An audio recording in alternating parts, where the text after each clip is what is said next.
kick us off. Lutz, a lot went on this season with this club. What did you learn this season?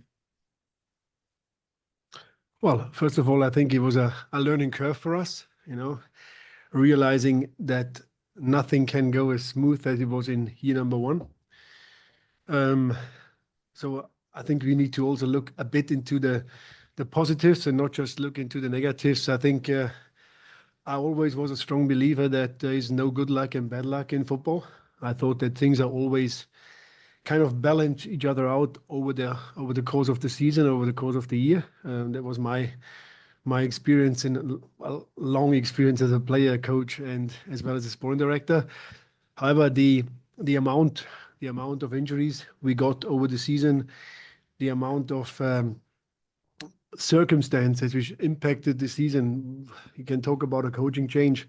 You also can talk about the story of Edu Löwen in particular.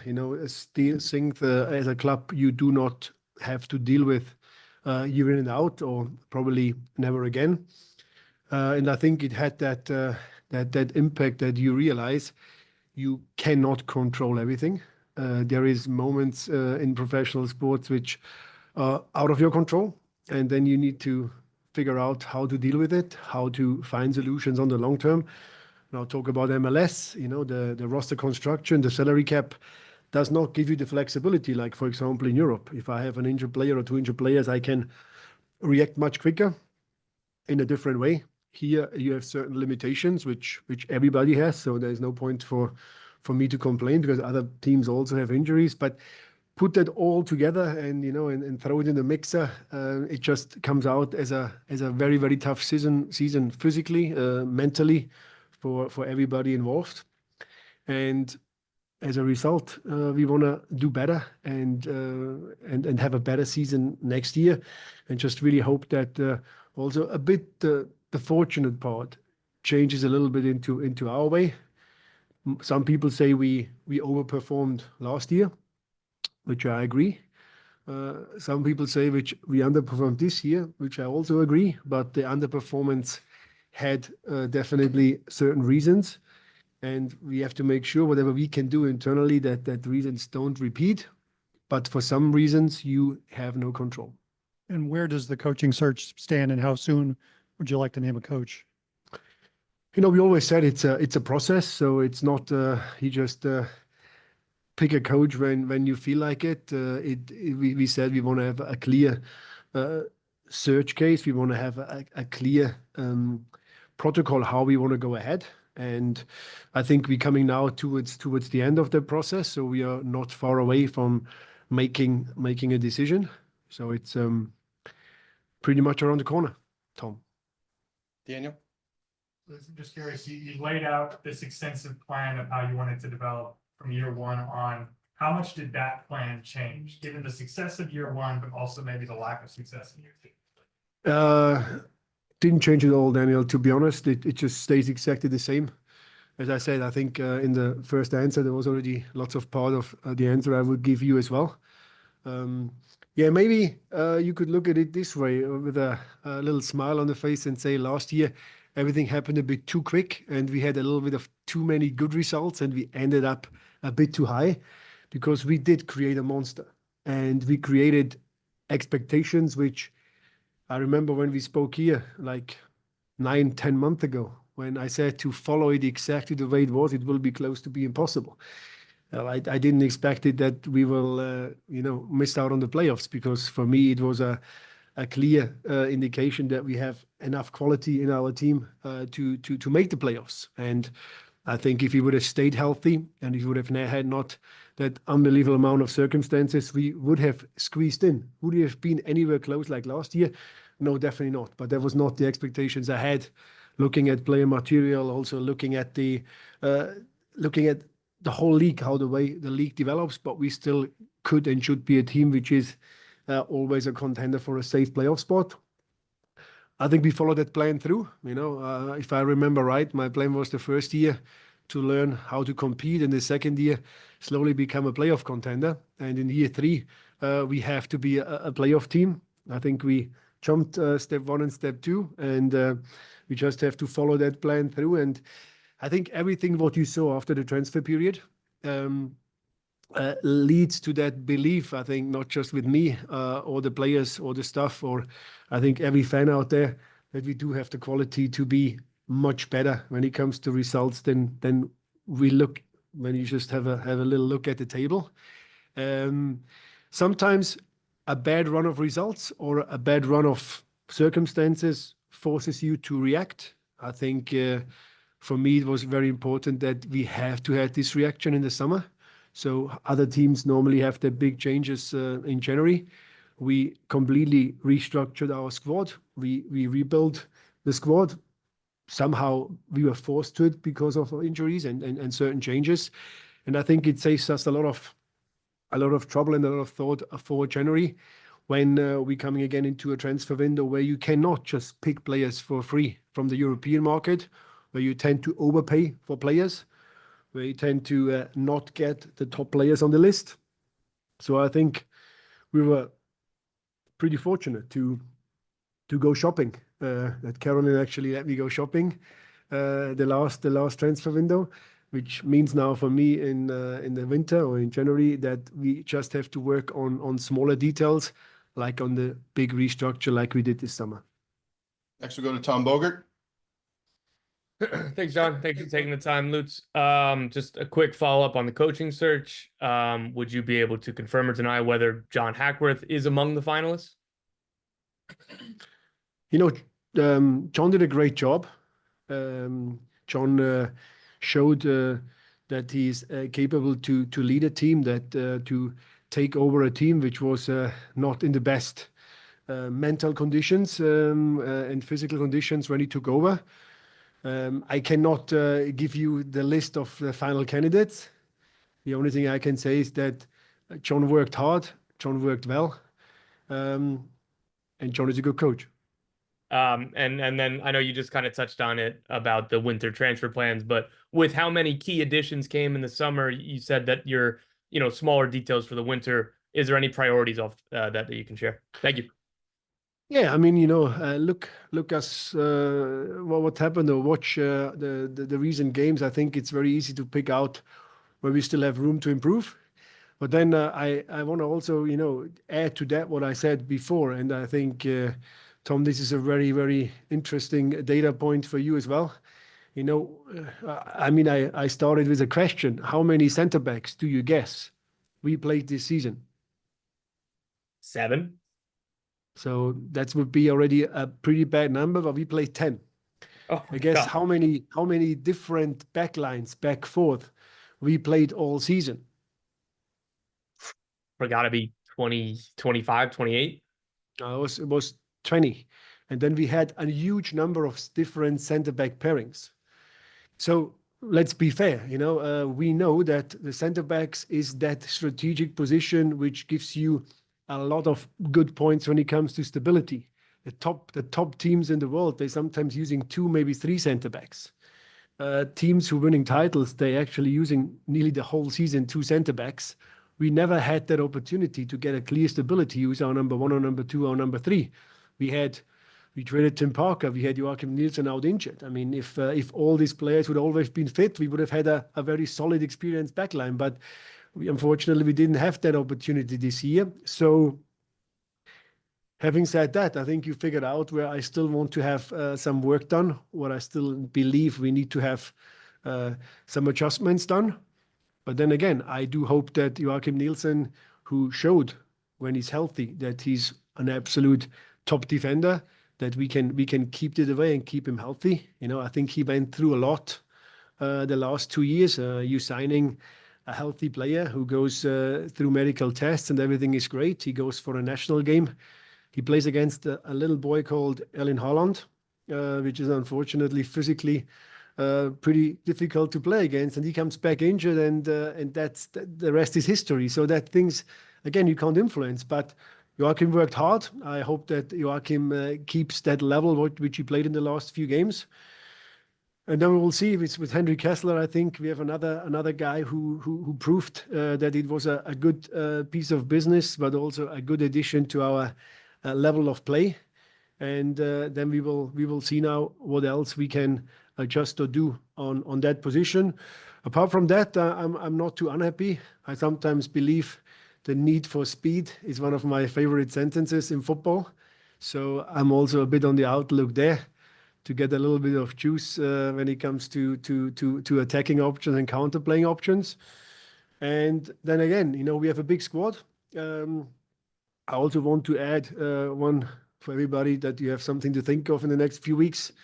Pulling an option or going in renegotiation or signing a new contract doesn't necessarily mean that all the players have to be here next January. So it's not written in stone that what you see right now in our squad will stay the same. It could do, but it doesn't necessarily have to be. And there is a lot of things going to happen in the next few weeks. There's a lot of teams which want to strengthen. There's a lot of teams who need changes. And there is another team from California which has to build a new squad. So we are aware of all of that. And that doesn't mean necessarily what you see right now in our squad have to stay the way it is.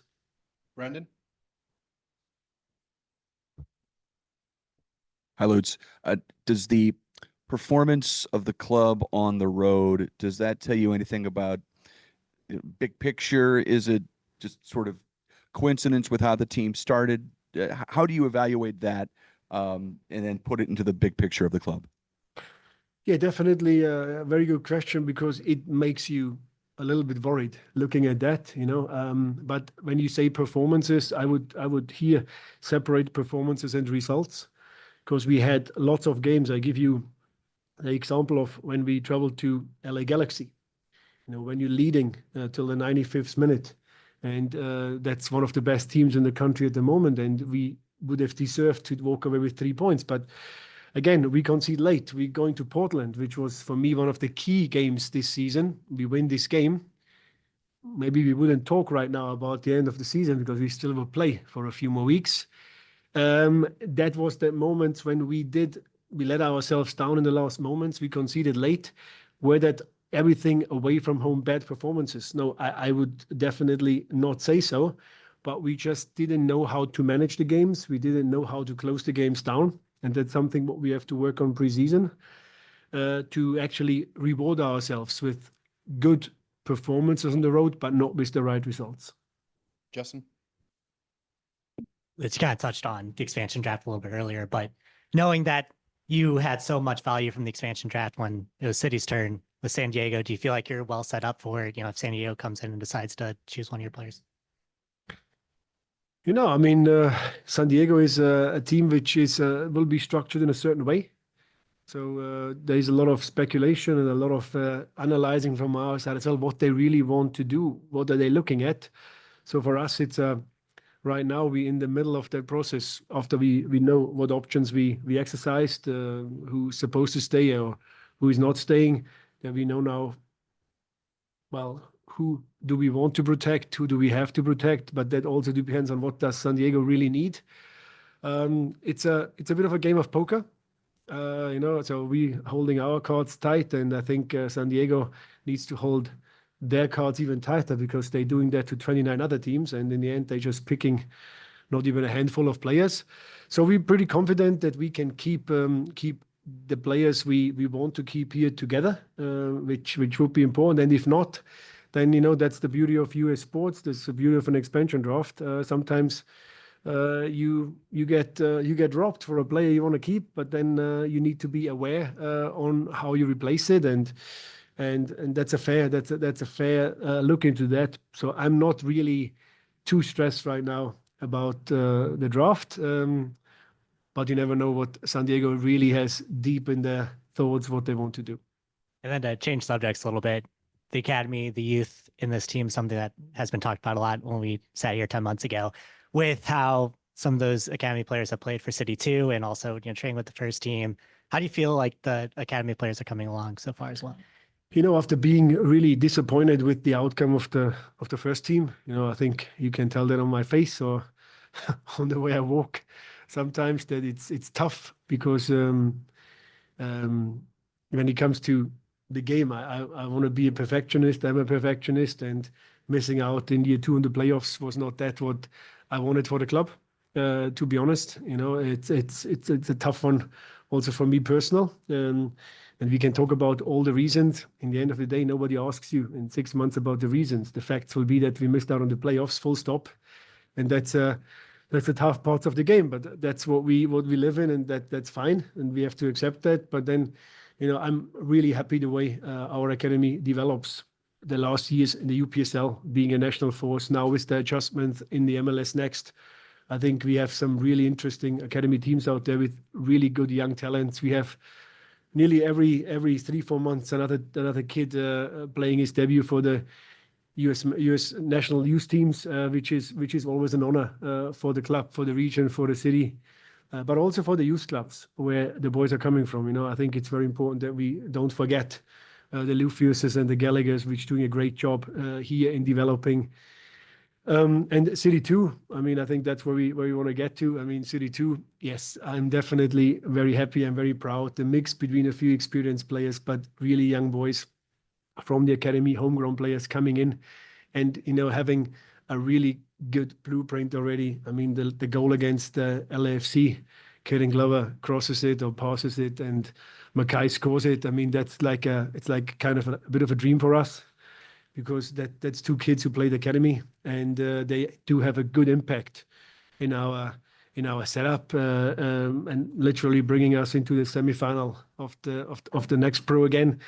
And I think that's what we want to keep on going. Want to keep on doing in the future. You know, it's not always about just results. It's also about the development. But if the two things falling together, having youngsters in the squad and then developing them, and you get good results, then I think that's what we really want for the club. That's what the club also stands for in the community. And I'm really looking forward to when the town comes to the town, you know, so on Sunday it will be a good one. So, yeah. We got time for 2 more. We'll go with Matt Baker and then Santiago. Lutz, you mentioned injuries as a cause for some of the issues this year. Do you feel like you have a potential top choice 11 on the roster right now, or do you have priorities in the offseason for areas of improvement, and what might those positions be? Well, I think we do have right now, you know, Hack just flew through the door, making lots of noise, closing it. Right, John? Yeah, I think we do have a first 11. Of course, you always have a first 11, but I think it's very important for a coach and for a team that you do not depend on your first 11, that you have actually a first 15 or 16 when you do not feel a drop of quality once you make the change. So I think we added a lot of depth and a lot of quality this summer, and with players getting slowly healthy again, it just gives us even more choices. So the depth I think is really important. Don't forget that Celio Pompeo, which was in a top form when he broke his leg, is, you know, I'm very positive. Like he's a little terrier. He bites, he works hard, he fights, he wants to be back on the field as soon as possible. So he will come back stronger than he was. I'm convinced, because he has the drive for that. With Thomas Ostrak, one of the guys, somehow I believe lots of people forgot, because he was one of our top performers before he got hurt. That gives us a lot of depth as well, and a lot of quality on different positions. So I think we do have a lot of top players to choose for. And instead of best 11, I would say we probably have now 14 or 15 which are starters.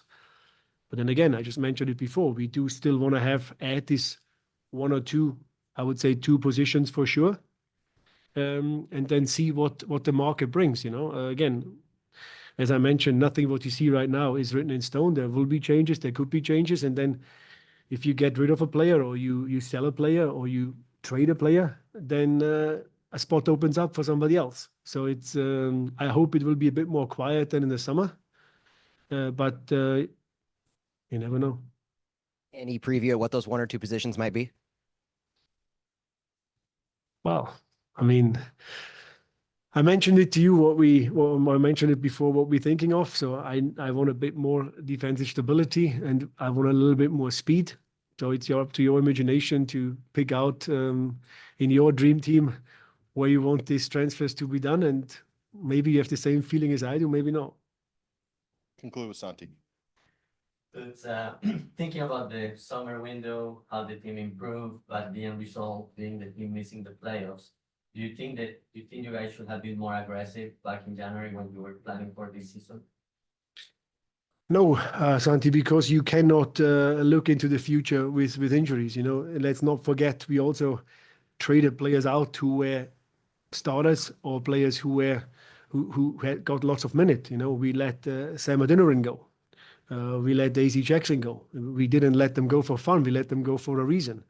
We traded Kessler for Parker also for a reason. So what happened in January? I mean, we can go back and forth and say, well, if we would have got Cedric Teuchert, which was the guy which we were basically clear to sign. If we would have got him earlier, everything could have been different. But again, it's it's not a crystal ball game. It's a game of what happens in the start of the season. And if you look into our season, we were unbeaten for a very, very long time. We didn't start terrible. We just didn't get. We had maybe too many draws. We didn't get enough wins. But then we had that dry spell before John Hackworth took over, and he didn't take over a healthy team. I'm also very clear about that. So that was very important for us, and that team would have not been healthy if he would have made one or two changes. So I think that was the moment when we needed to react. John stepped in. John did a fantastic job, and we had, in my opinion, a good turnaround. We signed some good players, which made us better. And if you would look at the table where we would be now after the transfer window, we would make the playoffs. So would, should, could, difficult to look back. I still believe if we would have not had that spell of crazy injuries, I won't say again, I don't want to call it bad luck, but being just injury prone this season, we will be still playing for a few more weeks, but that's the way it happened and the way we need to deal with it. Lutz, thank you for joining us. We appreciate your time. Thank you. All right, folks, interim head coach John Hackworth. Tom, please. Hi, John. Lutz, when asked about you, said you worked hard, worked well, and are a good coach. How do you interpret that with regard to your future? I think Lutz and I have a good relationship, and I think he trusts me. He knows what I can do. I don't think it's just me, though. I mean, there's a lot of other things in this situation, so I'm pretty confident about how, he feels about me, and anything else that happens from there, I don't know. Are you looking for a quick closure one way or another on this? That would be nice. How does that affect your off season as you not knowing exactly your job description? I mean, being in limbo sucks. Brian? Obviously, you were kind of thrown into it there mid-season. What did you learn from that experience? Kind of what you thought it would be like and what it ended up being like and what you took? It changed a lot from when I first took over. I mean, first of all, it was a massive surprise. And as Lutz mentioned, like there were so many injuries and, we're pulling guys up from City 2. Thank goodness that we have that developmental pathway for guys. Some guys did excellent. I would say at the start of it, it was, I appreciate the players and how they, from day one, tried to work in a really good way. We had a lot of things we needed to fix, and, credit to them, we were able to accomplish a lot. And we got to be a really good team. I mean, if you look at that game we played against Club America, they're clearly one of the best teams in this region of the world. And I would argue with anybody that we were the better team for most of that game, and played some excellent football. And again, that's what guys like Cello, stepping in and bringing our quality up. But it's not just quality. You have to have people that understand their roles and responsibilities, and they have to be working really closely together. And that was great to see this group of players do that. So We'll go to Tom Bogert. Thanks. Thanks for taking the time, John. Again, I'm sure you're going to get a bunch of questions here about the coaching search and your candidacy. I guess just on a macro level, you want this job, and what are these conversations like with Lutz, with the front office, with the club, and I guess even with the players? Right now, all I can do is first, yes, I love coaching. It's what I've been doing, my whole career. Done it at many different levels. I still think I'm a better coach and can potentially be even better because I just believe that you should always have a growth mindset. You got to evolve. And so, I enjoyed this opportunity to be in charge of this group over the last 4 months. And as I said earlier, I think we did some really good work. Outside of that, it's out of my control. So I don't have, Lutz and I talk, but there's not much I can tell you guys because I just don't know a lot. Daniel? We know that coaching is the passion, but after City 2, you did take more of a front office role after not getting that head coach. That's because Lutz made me. Should that happen again, will you pursue coaching this time, or will you take into consideration an opportunity to stick around the club? That's a good question. There are so many factors in that. First and foremost, I really like what we've done in this club in the 3.5 years plus that Lutz and I have been working together. And we didn't have the season we wanted to have, whether that's from me sitting in a technical director role or then coming on as an interim and working with the team. However, there's so many positives in a short amount of time that this club has been able to provide for our league and our city, that we should be really proud of those things. And since I've been a part of it for a long time, it's a great club. It's a great place to be. My family is really happy here. So I'm not looking, it's a long-winded way of saying I'm not looking for, that I have to go be a coach somewhere just to be a coach. I do want to coach, but I also have to do what's right for, my family, what's right for this club. And those are complicated, tough decisions. So I don't have anything in my mind that says, okay, if I don't get this job, I'm going to go find another coaching job. I love coaching. I'm really confident that I could, be a good coach wherever I needed to do that, whether it's in Tower Grove Park, coaching a bunch of 5-year-olds or coaching, players like Cello here in City Park. So it's what I love to do, and I'm sure I'll figure out a way to do that. And by the way, Lutz has made me coach every team in this club, so it seems like there's lots of opportunities that I get to coach here. Matt? Coach, you obviously have been with the club this whole time. You just alluded to that. What are some things that you've seen from whether it's individual players, the culture, the staff that's different from the first half of the year versus the second when you took over? Yeah, it's drastic. There were some problems. You make a head coaching change, and that in and of itself is a massive, issue that you have to address. Then there's every time you put a team together,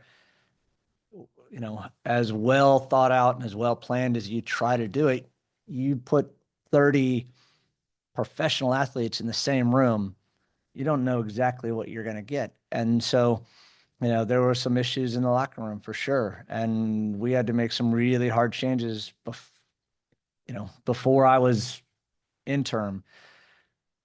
That said, I really like our locker room now. I like the environment. I think you can see that the players are working well together, and it's not there yet. We're still inconsistent, but we're close. So, I think the future for this club right now is really bright. And that's, I think, because a group of staff and players and front office people all worked really hard to try to make it that way and fix the problems that we were having earlier in the year. And now we're in a position where I think we all feel really positive about what it will look like next year. Justin? Coach, earlier this year, Indiana Vasilov said that you were the only person that could step in that moment when that coaching change happened and usher the team going into the second half of the season. What is it about your approach that maybe has players comfortable in a time of uncomfortability? I try to have good relationships with the guys. And that just means I try to build a lot of trust with players. It's doesn't mean that you're weak. Some people take it as, you're like too nice sometimes, but I'm not nice. I mean, I'm demanding. You've seen training sessions. They're not easy. But when players know that this is what the expectation is, and then they can feel, that they can go work in a really good way, and that how you feel about them as a person or as an athlete has nothing to do with how they played in training or in games. I think that's kind of the first part. Indy and I have known each other for a long time. I mean, I started coaching him when he was 14 years old. So he's an interesting person, a lot of character with Indiana. And I love that. I appreciate that so much. I like him as a person, and then translate to he's an exceptional soccer player. So when Lutz and I were, trying to build the team, he was a guy that I was like, we should go get Indy. If we can get Indy, he'll have a positive impact on and off the field. So, Brendan? You take over the situation in July with about a half season to go, and you were almost going to need to play perfect soccer to make the playoffs. In an alternate universe where you get to coach this team in that situation for a full year, is this a playoff team? absolutely. I mean, our numbers, like, that's my opinion, but also that's fact from points per game and things like that. Like, we would be in a really good position. So while I think we still have to get better, like what we have now and the way that we've played against some really good teams. I mentioned Club America, but you talk about Galaxy, LAFC, Houston.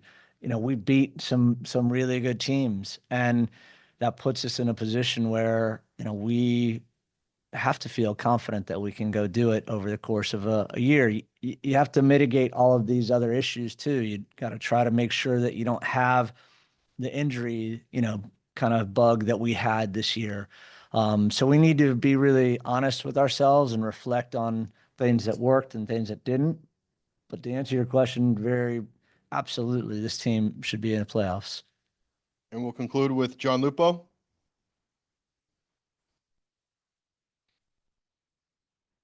Hack, you mentioned that there were some adjustments you can make as a manager. You could always evolve. What do you think you've learned about yourself coaching the first team?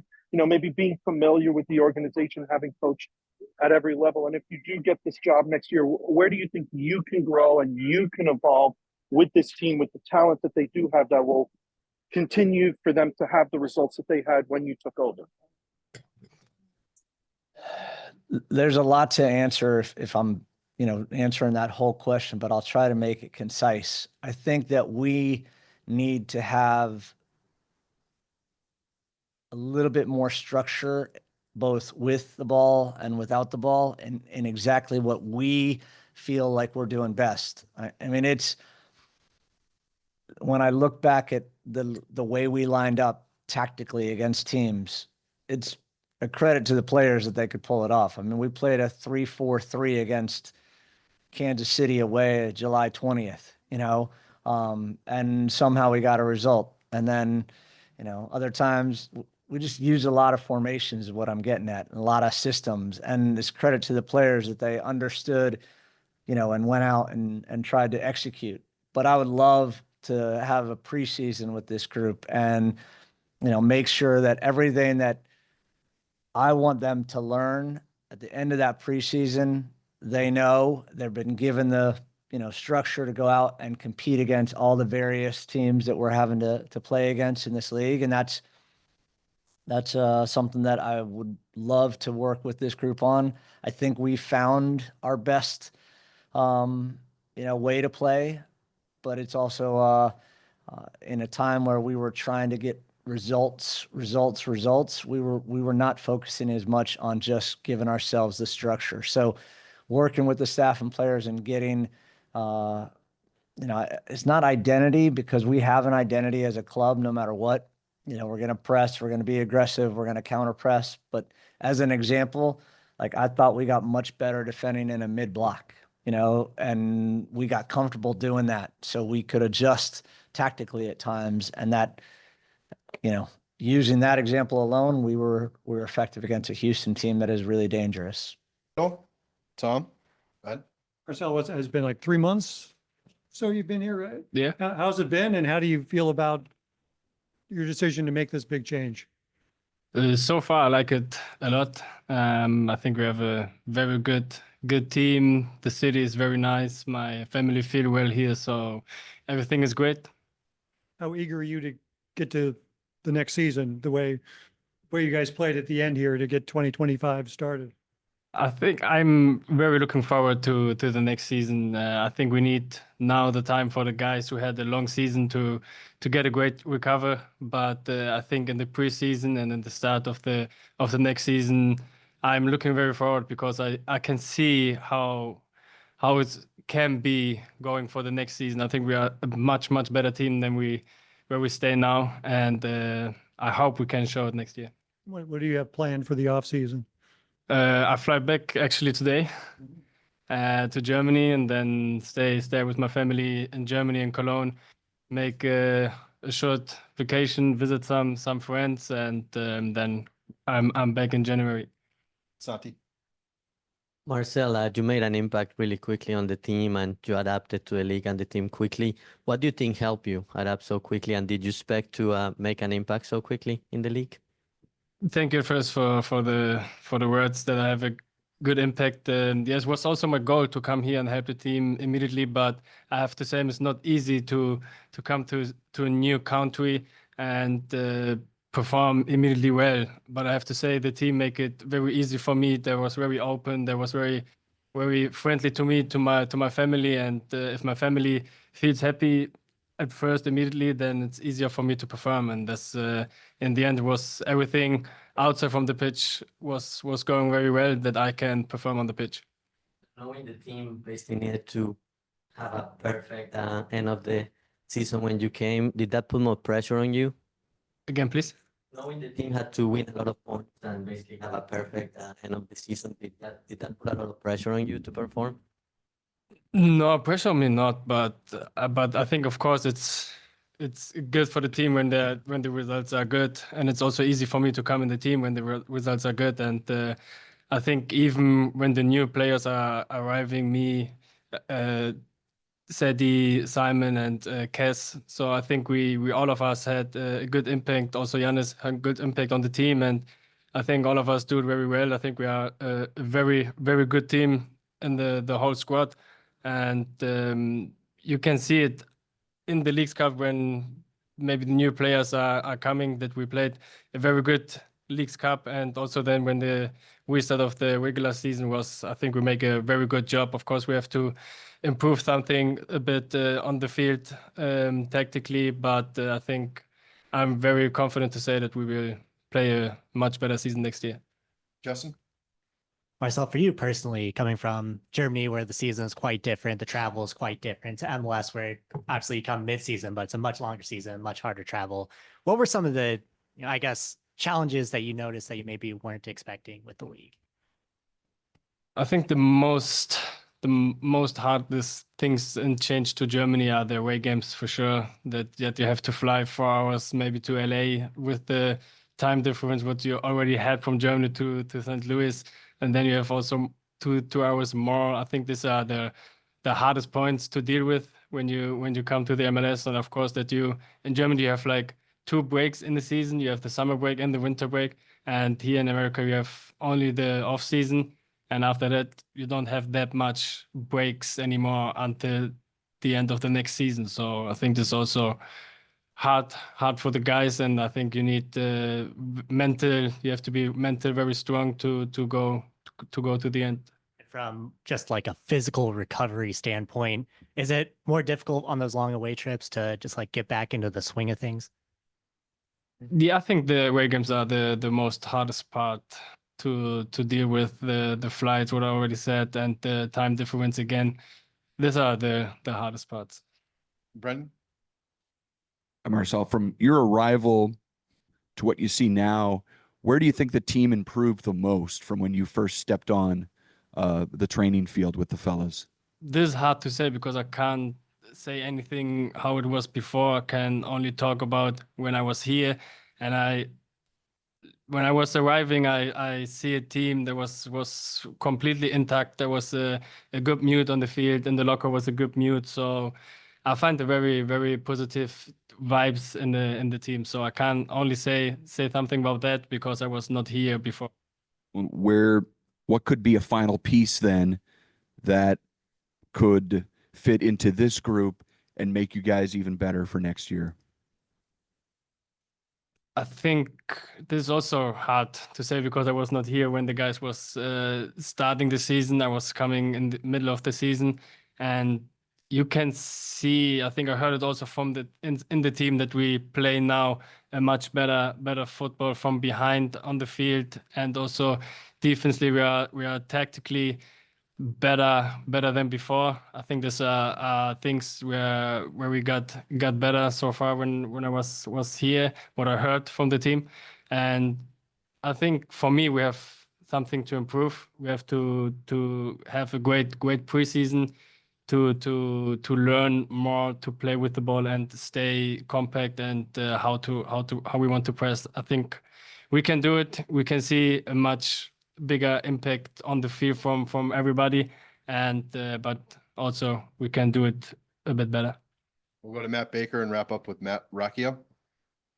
Marcel, Coach Hackworth mentioned the different formations that were employed. You yourself had played up and down the field. How would you judge your overall performance, and do you feel you performed better in any of those positions? It's hard to say because I play a lot of position the most of the time on the left side, what I like. But if you ask me what is my favorite position, is much more in the middle. Do you feel you were successful playing on the left side, and is that something that you may want to improve on that particular spot for next season? In the end, I play there where the coach want me to play, and I do my best in each position where I play. If the coach say you have to play left back, I will play left back and will do what I can. We'll wrap up with Matt Racchio. Marcel, just talking about your game, comparing it to what you were doing in Germany, just let's say the last season, the only number I could really find that was very different was your shot total here with City was lower than it was over in Germany, but your shot creating action, your goal creating actions were essentially the same. So how were you able to make the same impact on goal creation without being as much of a shot taker for City's offense this year? I hope I understand everything right. Yeah, I think what I also said before is that the team make it for me very easy. They let me be myself on the field and off the field, and it's also a very, very big point that I don't have to be another person than I was in Germany. So I'm the same person where I was in St. Pauli, and this is also a point what makes me very easy and very comfortable on the pitch, that I can play my style of football, what I played before also. Marcel, thank you for joining us. Appreciate your time. Thank you. Go ahead, Tom. What was the season like for you? It had to be frustrating between the injuries. You haven't scored a goal in a long time. You know, what's the season been like for you? Yeah, I'm very disappointed with my performance. Talking about myself, I know what I'm capable to do, and I didn't deliver. Yeah, that's what I can say. When you look at it with all the players coming in, what do you think is the position for you in this? Where would you like to be playing? Yeah, I think that's something that we're gonna see next year. I think we have to find a way to put players in their positions where they feel more confidence to play. I don't think, for example, like Sedi was playing as a winger or Cello was playing as a winger. I don't think like is like their best position, or maybe the position that they would like to play, or that they will feel better to play. So I think that that's a challenge for us next year to put everybody in the right positions. And yeah, and I think like we have a lot of quality in the team now, and I think we will figure out. In 2.5 years in America now, have you felt good about this part of your life, the stability you've had, and just being? Yeah, for sure. Of course, the professional side, it's very important. And I know that I didn't perform in my best yet. I think I had some moments, good moments during these 2.5 years, but I'm very critical about myself. I don't need people to say that I didn't perform well, because I know that. And I know that wasn't a great year for me. But yeah, as I say, I still confident in myself. I know what I can do for the team, for the club. These guys, they are amazing with me. Like Edu is here, but he knows he was one of the guys that support me the most. Even when I was injured, he was calling me after the games and always giving me confidence. So yeah, I now I think my head is in a good place. I think this holidays will be good for me. And yeah, I'm already starting preparing myself for next year. I already talked to people that work with me for a long time, and I have to do something different, and that's what I'm gonna do in my holidays. Daniel? And you've talked so much about how much pride you take in being among the first big signings for St. Louis City, how much pride you take in calling this your home. What's that message to so many of those fans that support you and supported you throughout this season, and how the team will only continue to get better next year? What's your expectation for next season? Yeah, I think everybody's excited for next year.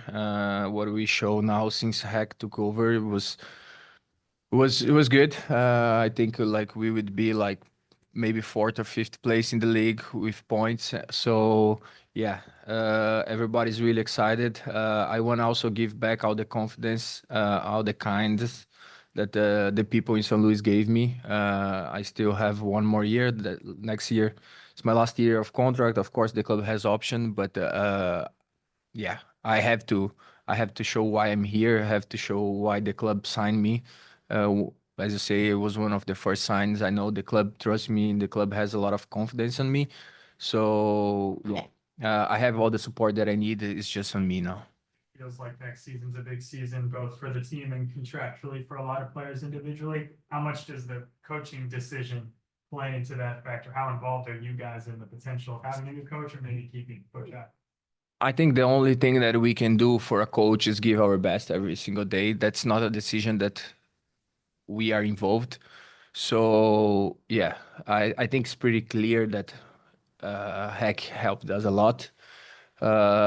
Even in the locker room, we had a pretty tough environment. It was really difficult before, and I think when Hack took over, it was just lighter. And yeah, you guys can see on the field that was a complete different team.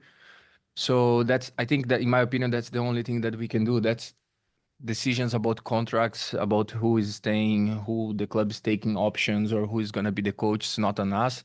And as I say, I think for the respect that we have for Hack, the only thing that we can do is give our 100% on the field. All right, let's try and stay to one question. Let's go to Matt and then Jen. One question. Let's talk injuries for a second. You were one of the most notable injuries, but the team had a ton of injuries. Have you had a stretch of your career like the past 2 years where you've had significant injuries back to back? And do you attribute that to anything that occurred maybe with the club, training styles, things that were asked of the players? Yeah, definitely. I talked about this before. It's a different style.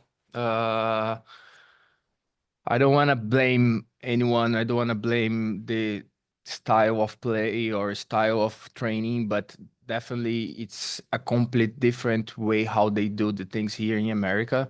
Also, I never played in a country that I had to be inside of a plane for so long and arrive home like 6 a.m. or sometimes 7 a.m. My wife is waking up, I'm going to sleep.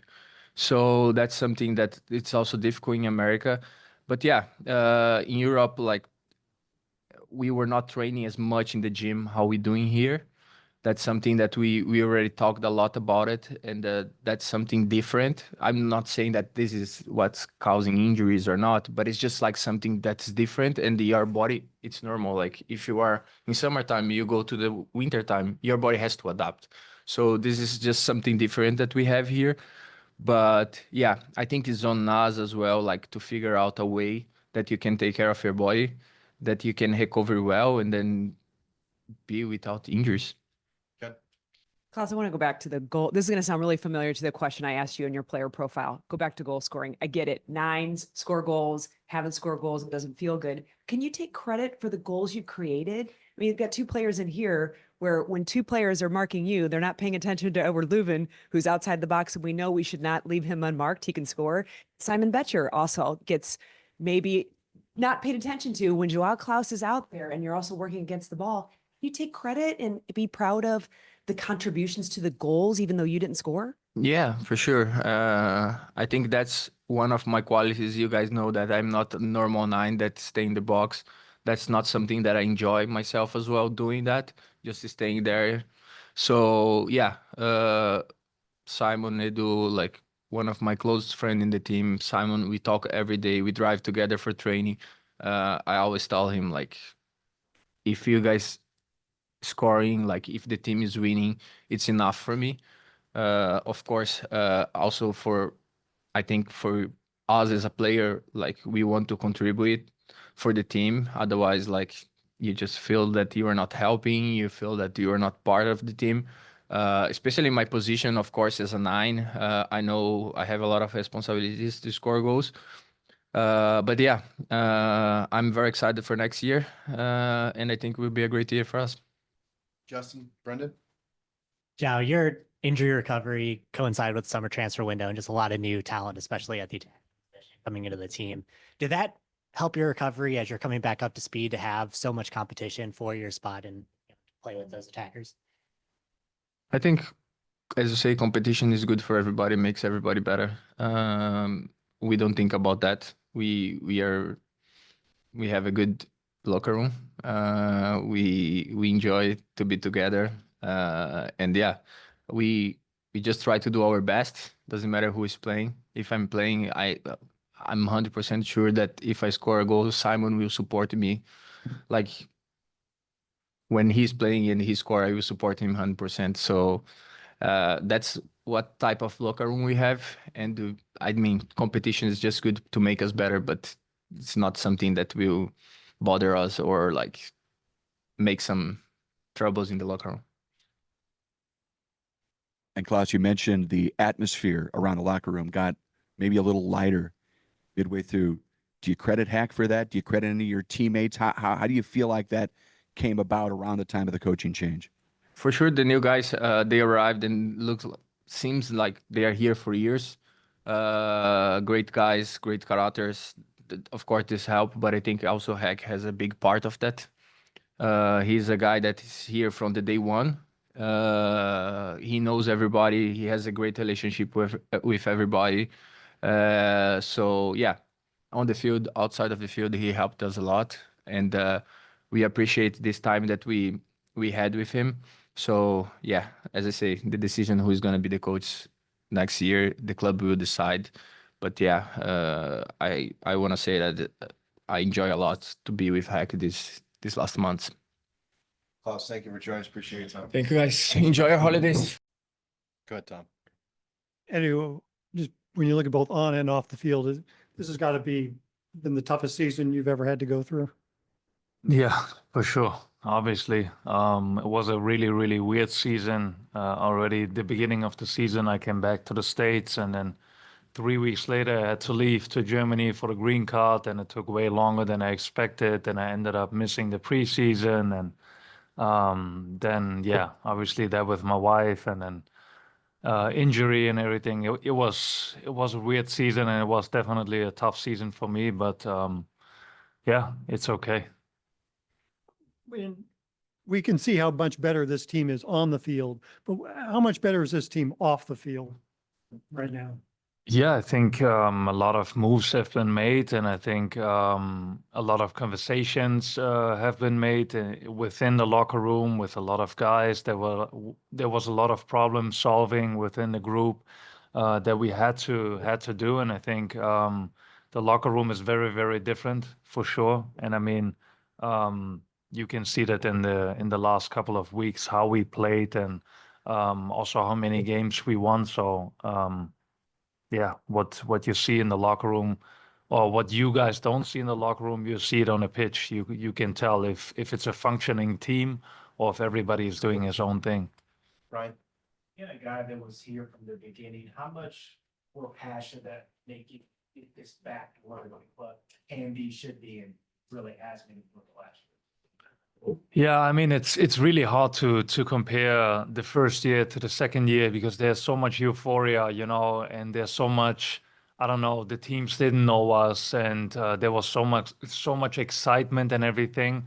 I mean, the crazy and amazing thing is here in St. Louis that it has stayed that way. Like the fans, like we haven't played great especially in the first half year, and they were still the same just as last year, which is, I think, an amazing opportunity for this club to keep growing. And yeah, that's what we are looking for, and we are hoping next season to not play because in the first year we had a first good half year and a bad second half year, and this year was the other way around.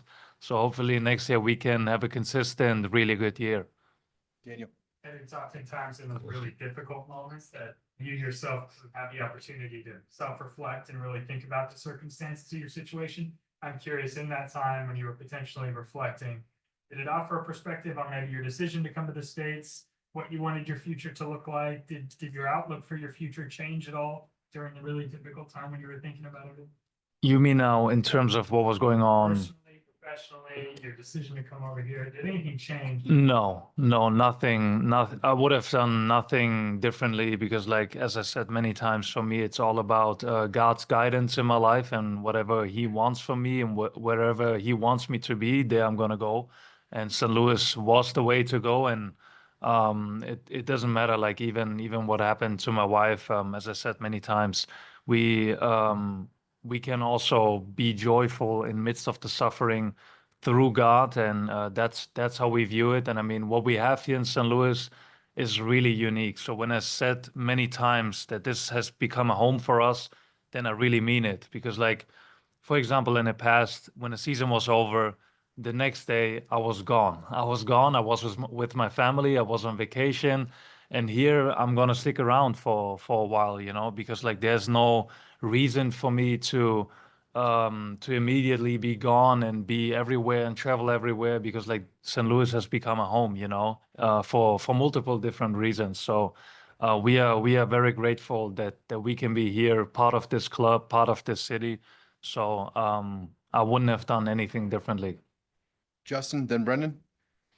Eddie, we've talked about this at times this year, but you wore the captain's armband, especially over the second half of the season. It seemed like you really stepped up into more of a leadership role with some of the changes going on in the club. Do you feel like you've had a bigger role, and do you feel like you've been able to kind of rub off on some of the younger players as well? I don't think I've stepped up or I got a different role or something just because of wearing the captain's band. I mean, at the end of the day, it was for me it's about leadership within the locker room, within the team, without proving something to the outside, proving people I'm a leader, proving with I don't know, things that are just not genuine. You know, I think. It's very important that leadership comes from a genuine place of really helping the team, helping the guys, and looking for what's best within it or for the team. And I think it's sometimes difficult, especially in the period where we had so many injuries and we were playing with guys from the second team, or like even like really younger guys, because everybody was injured and we had a lot of problems within the locker room. I mean, these are moments where it's the hardest to be a leader, because the thing you want to do the most in that moment is just to take a step back and like, you know, not do anything. But if you do that in these kind of moments, then how are you going to solve the problems and who's going to do it? You know, the leaders within the team, the more experienced players have to do that. But it's also about younger players. It doesn't matter. Like if you're a younger player, you can still be a leader. You know, it's just how are you leading? You know. Brendan? We sat here at the end of last season. You mentioned the challenges of the MLS season and how long it is. Was that still, with all the adversity you faced this year, is that still a challenge you face with how long the regular season is? Yeah, definitely. I mean, when you look at it now, we are off for a long time now. I don't know, it's almost, I don't know, like it's 8, 9 weeks or so. I don't know, maybe even longer. And I'm used to from Europe, like even the summertime is like maybe 5 weeks or so. But then in the winter, you are off for like even if it's only 6 days or maybe it's 6 days plus minus, but you know you're gonna be off for a short time. And it's like mentally you can just shut down and you are looking forward to the first break and then you're looking forward to the second break. But here it's kind of hard. It's a challenge because like you start early in January and then you go all the way to October, and then when you make it to the playoffs, you go even further, which you obviously always want. But it's definitely a challenge, and I think it would be easier for sure if you would have in the summer at least like a short break. What to Matt Baker, then Jen, and wrap up with Matt Rocchio. How do you feel the stability of this club has become in the back half of this season? Do you feel like the season ended on, if not a high note on the field, a high note in the sense that there really is something to build to momentum for 2025? Yeah, I think so. I mean, obviously you can't pinpoint the end of the season now and say like, okay, we had a bad last game, and the last game was very bad from us. But what we've shown in the last couple of months was really good. The team has improved a lot. The locker room has improved a lot. Yeah, I think in many ways we've learned a lot of things, and we are all still growing together as a team, as a club. And I think now the third season is probably, or I hope it's going to be a little bit easier because the first year is very different. Now in the second year, we were solving a lot of problems, and as I said before, hopefully now with all the experience we had in the first 2 years, hopefully we can take that in for the third year and learn from our mistakes, and then hopefully have a successful season next year. Jen? I was just gonna ask, what part of City's game do you look forward to for next year in terms of style of play or how you're doing, or maybe the transition? What excites you about how you ended, maybe minus the last game, but how you were ending the season that says, this is gonna be fantastic for 2025? Yeah, I think we've proved that we are a team who can always score. We are a team. We have a lot of quality within the group that we are always able to score a goal, even if we are not playing well. But I think the major thing for us is going to be defending goals, not conceding so many goals, and I think we haven't done a good job at that. Many times when we were up leading, then we would just drop back, sit back, and then it's only a matter of time where we can see the goal. So I think this is a major thing where we have to grow collectively as a team and defend the box better. And then, yeah, I think getting better on the ball. You've already seen that. We have improved a lot in that, but I think even there we can be even better. And starting the season off with doesn't matter who the coach is going to be, it's going to be helpful to not have to do that in the middle of the season, but can like really start with that. We'll wrap up with Matt Rocchio. Edu, that actually brings me to exactly what I wanted to ask, which is obviously we know you're one of the leading playmakers on the team. You got the 10 on the back of the jersey. But to that point, this offseason, what is your emphasis going to be for you to kind of help, more so on that defensive stability side? Yeah, for me personally, I think there have been games where I could have done more defensively, where I was kind of too focused on the offense, and where maybe sometimes the discipline and the structure within the group was missing, and there was also part of because I could have done a better job defending the goal, tracking back. There have been games for Houston, for example, where we won 3-0, where with the ball I didn't have a lot of actions, but I think defensively I was pretty good. But I want to really evolve in being good at both sides of the ball. I know I can do that, but I want to do that more consistently throughout the entire season, and find a good balance in doing both sides of the ball. Edu, thank you for joining us. We appreciate your time. Thank you. Tom, go ahead. Roman, we saw the team get better on the field, but how was the improvement off the field, and how big of a project was that to get this team better in the dressing room and, that kind of as part of the game? Yeah, in my opinion, I think we talked in the team as well that we are not really having a problem in the dressing room.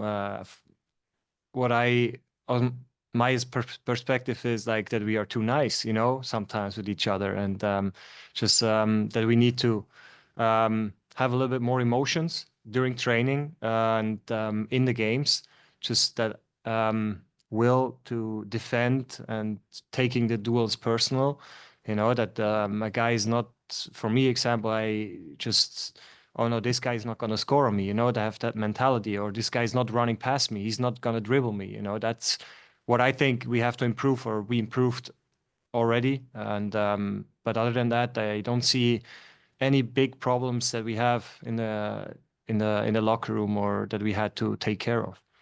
And now, as you complete your second MLS season, 2.5 overall, how do you look at this part of your career and the decision you made to come here, and how it's been for you? Oh, still the same that I had last year. I'm excited to be here.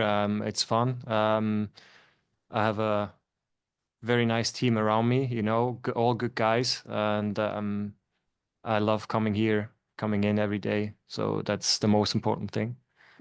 Santi? Roman, what did you learn about this team and about your teammates during this 2024 season? I learned that we actually can play good football, we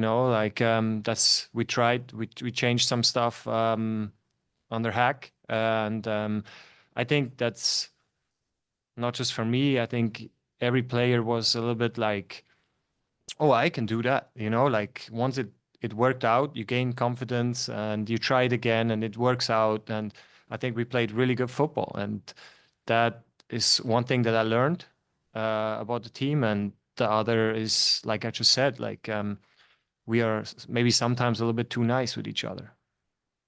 Daniel? When João mentioned it very briefly, but for a lot of the players that have been here since the beginning, contracts are starting to come up. We're in that third season. Is there any added pressure or maybe a different perspective going into this next season for some of those guys that have been around you included? For me, I have one more year, I'm relaxed. I know that when I'm performing, when I work hard, when I give my best and have a good season, that there is always a way to continue, if it's here or not, that's in the future, it's up to Lutz as well and all these people. So I'm here, I'm happy here, but in soccer, you never know, Brendan? Roman, what for this team could still be, you mentioned maybe some of the guys are too nice. Is there a piece or a position that you think could come in here next year and put you guys over the top? Yeah, we're too nice. I don't mean like that we should not be friends and support each other, but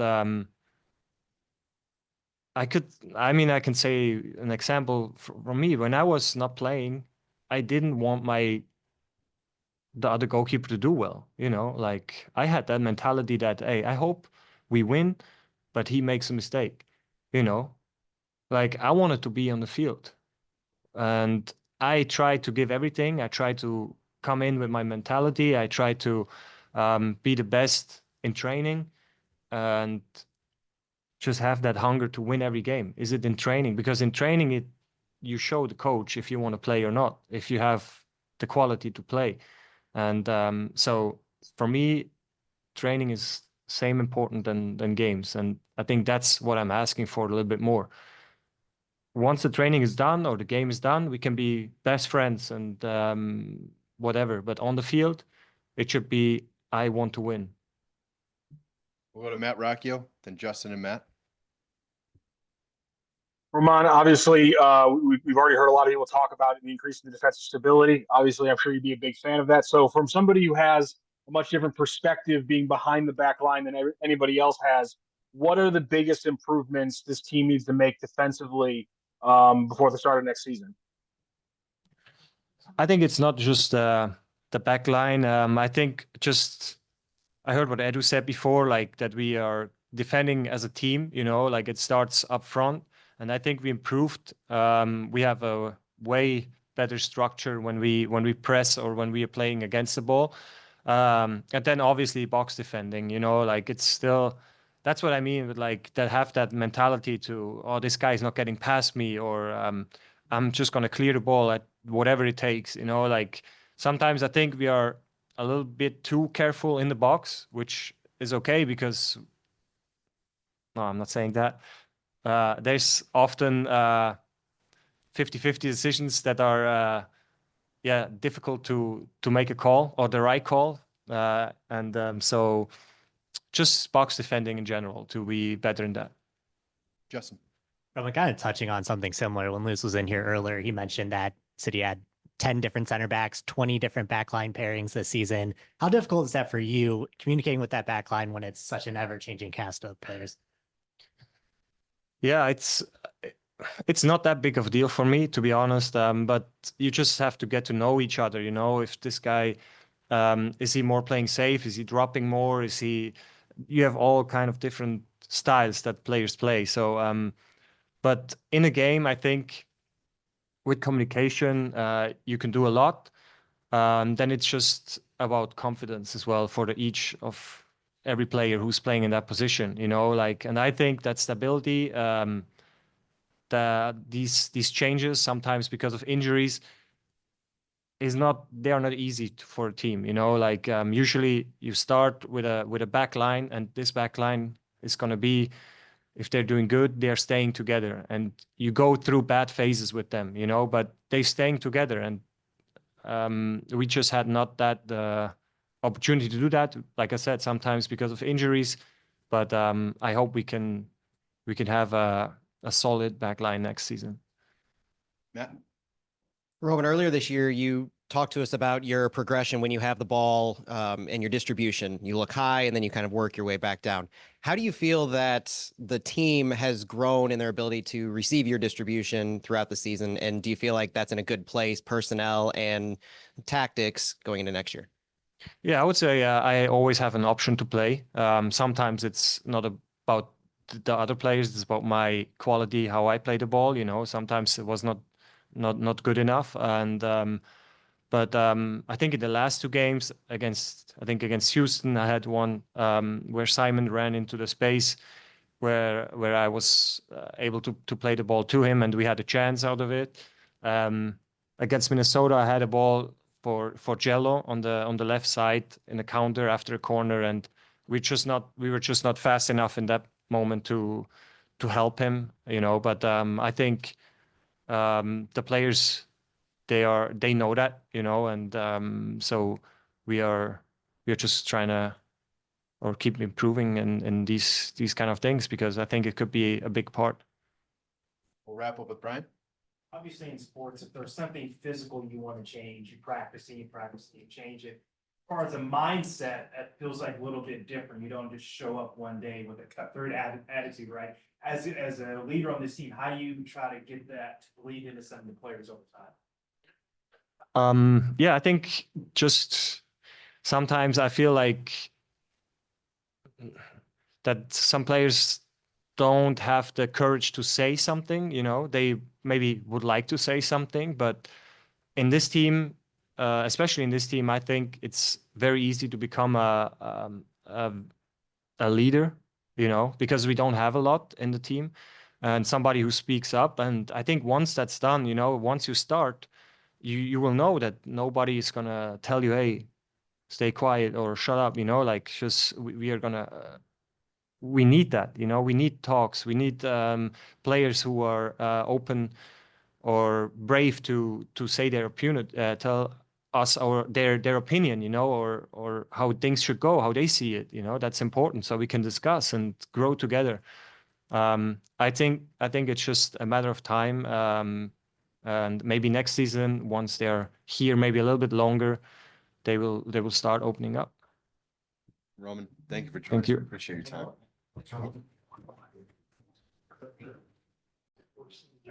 Go ahead, Tom.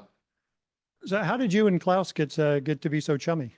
We've had a lot of good talks since I've been here. You know, even on my first day when he was still out injured, immediately coming up to me, and obviously, you know, him being a really important piece of this club. You know, that for me meant a lot, and yeah, you know, we live in the same place, we carpool, so yeah, spend a lot of time together, and I think it's really good to have someone like Klaus, you know, as a mentor, as someone that you can learn, because he does so many things that you can take positives from. And for me, even in the couple months that I've been here, just watching him play and how he goes about things around the club, definitely a good person to emulate.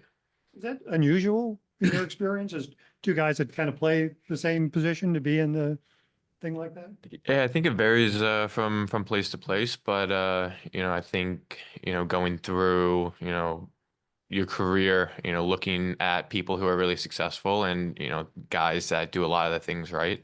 I think for me, it's a great opportunity to learn from somebody like that. And yeah, I think it's pretty unique to have a guy like Klaus, like Edu, like Roman, these guys that are big, for the club, but also guys that, you can feel good, bouncing ideas off of, and yeah, someone you can go to get advice, and guys that have had, really good careers that, you can learn from.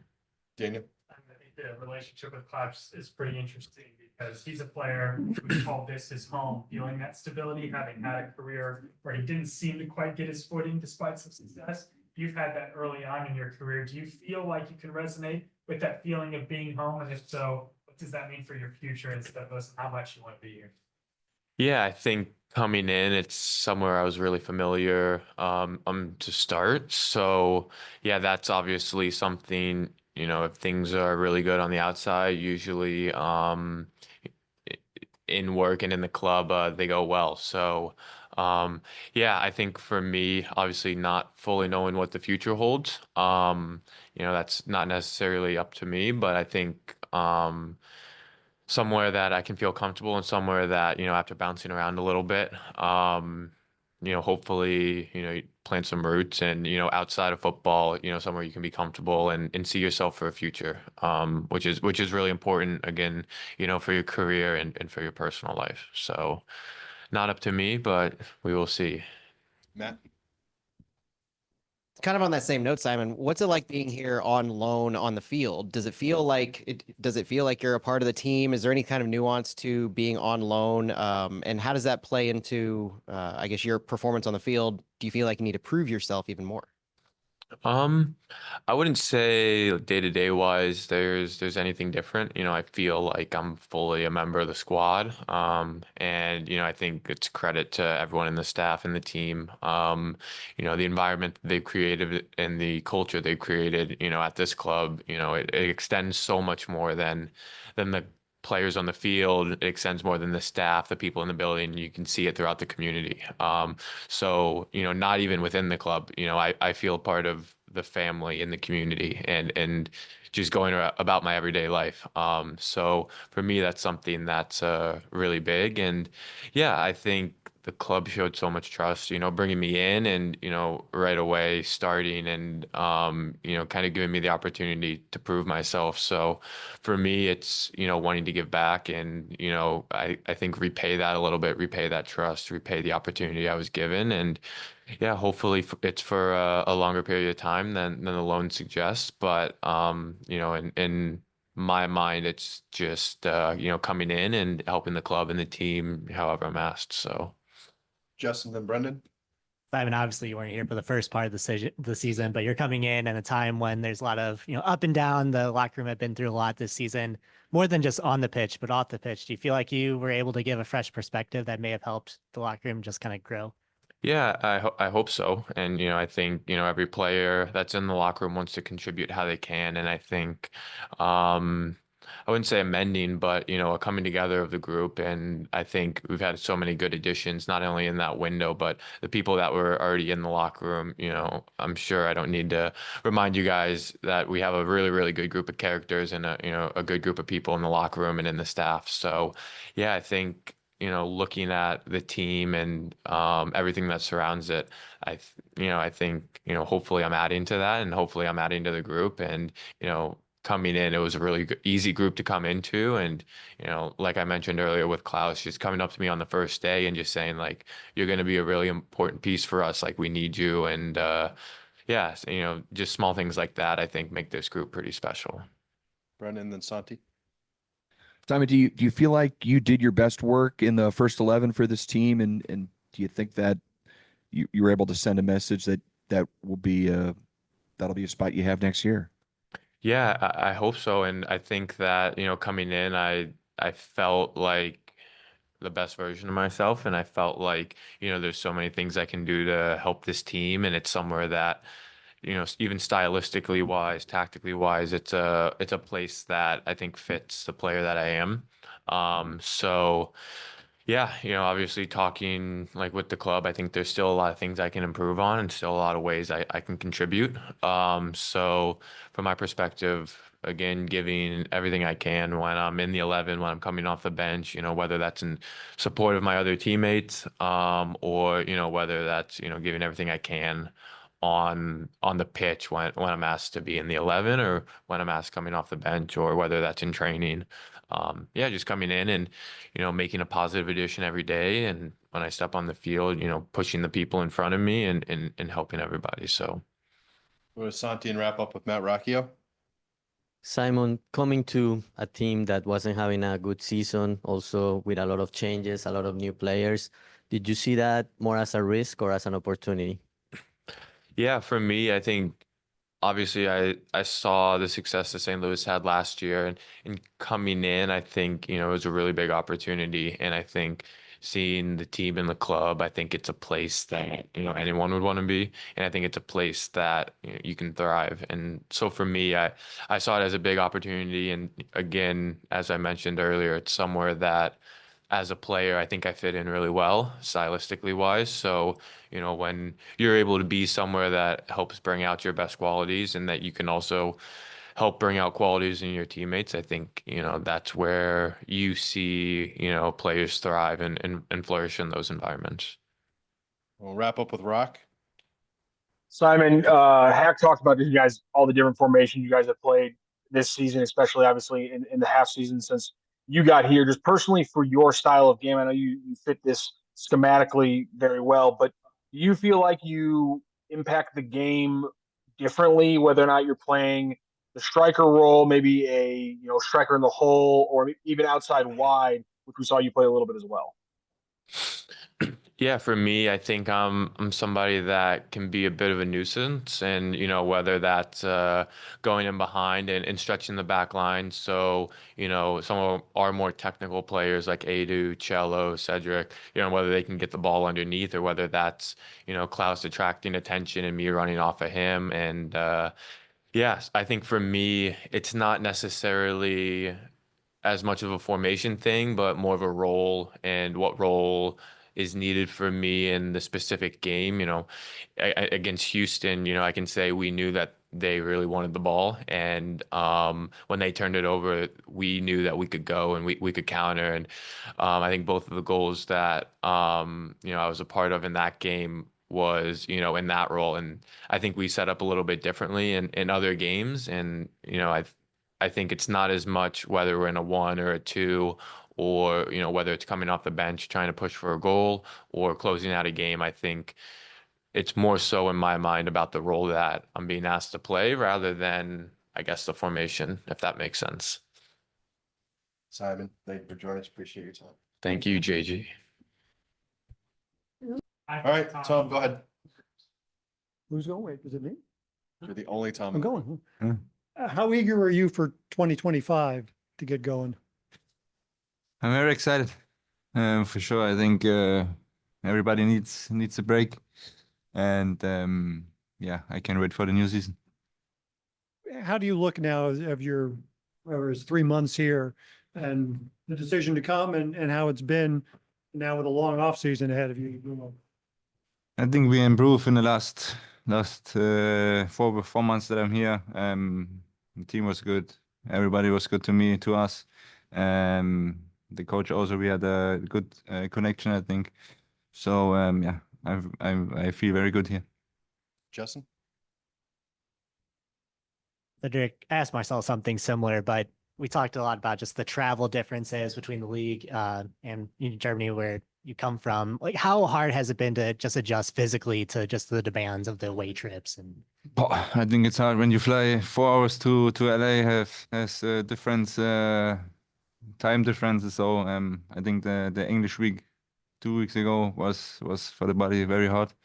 But yeah. has there been anything different that you're doing just to help recover? Yeah, I think sleep good, eat good, go to the physio for massage. I think that's the most important thing.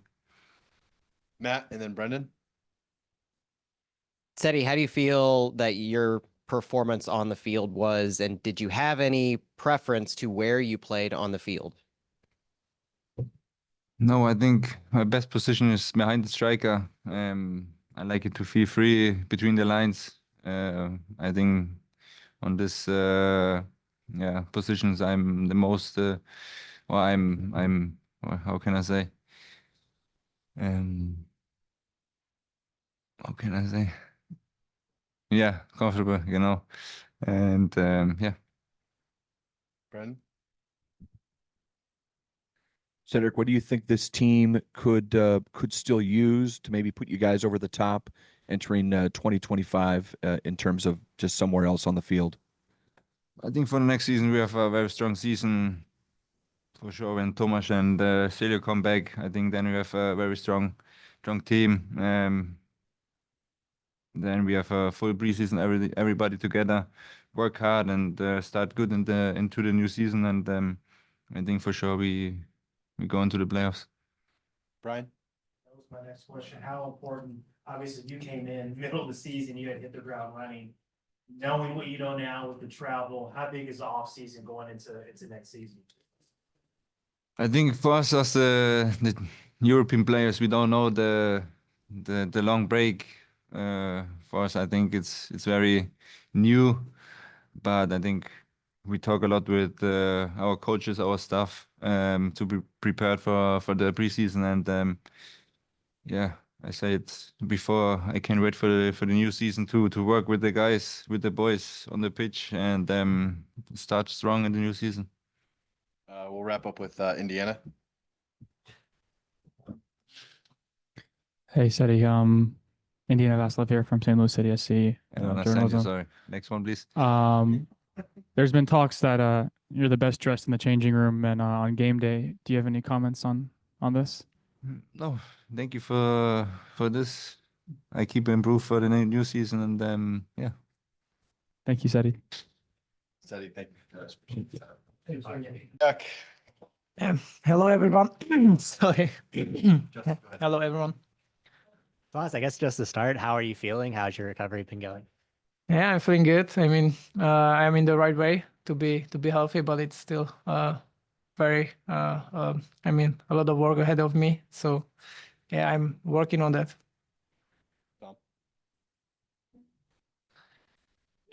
how far away are you? Will you be ready by the start of training camp? We see. I don't wanna make some pressure on me. So I'm just comfortable right now where I am, and just I'm just confident and trying to be very healthy and nothing to like make faster the process. Are you gonna be staying in St. Louis to do your rehab or you go Exactly. home? No. I will stay here and do my rehab, and yeah, trusting the people here in the facility. So I stay here. And what was it like watching this season, which started out high and then kind of dwindled away? I mean, we can saw the process, and I think it has been in the good way. I mean, some players came here in the middle of season. I think the players made some difference, and then I think everyone could see it. And yeah, there has been improvement, and I can wait for the next year. Go to Santi, then Jen, then Matt. Tomas, with all the players that came in 2025 and the team improving and you recovering from injury, how do you see your role in 2025? For me personally, is the come back healthy. Right now, I'm not thinking about nothing.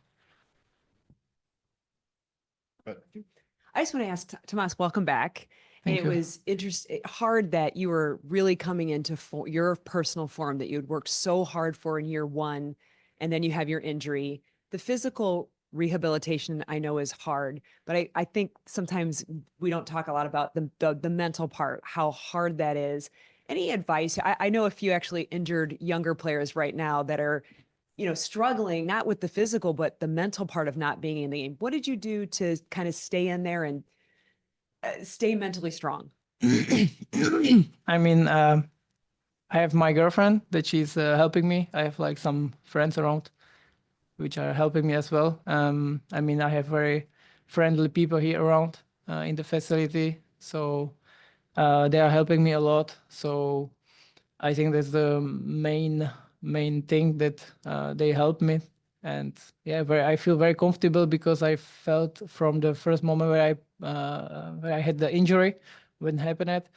So I felt from the first moment the support and the happiness what they gave me, and that I have to be patient, feel strong, and be mentally strong, and you will come back stronger. They told me, so I believe them, and I hope it's going to happen. Matt Baker, then Matt Rocchio. Tomas, we haven't had a chance to ask you about it, but did you get your green card? Yes, I got it. Yeah. What was that process like, and how did that play into the recovery and everything? Yeah, it was a little bit unlucky because when my injury happened, so I have to go for my appointment to check to Prague, and that was a little bit like stressful. So it was like a lot of things around.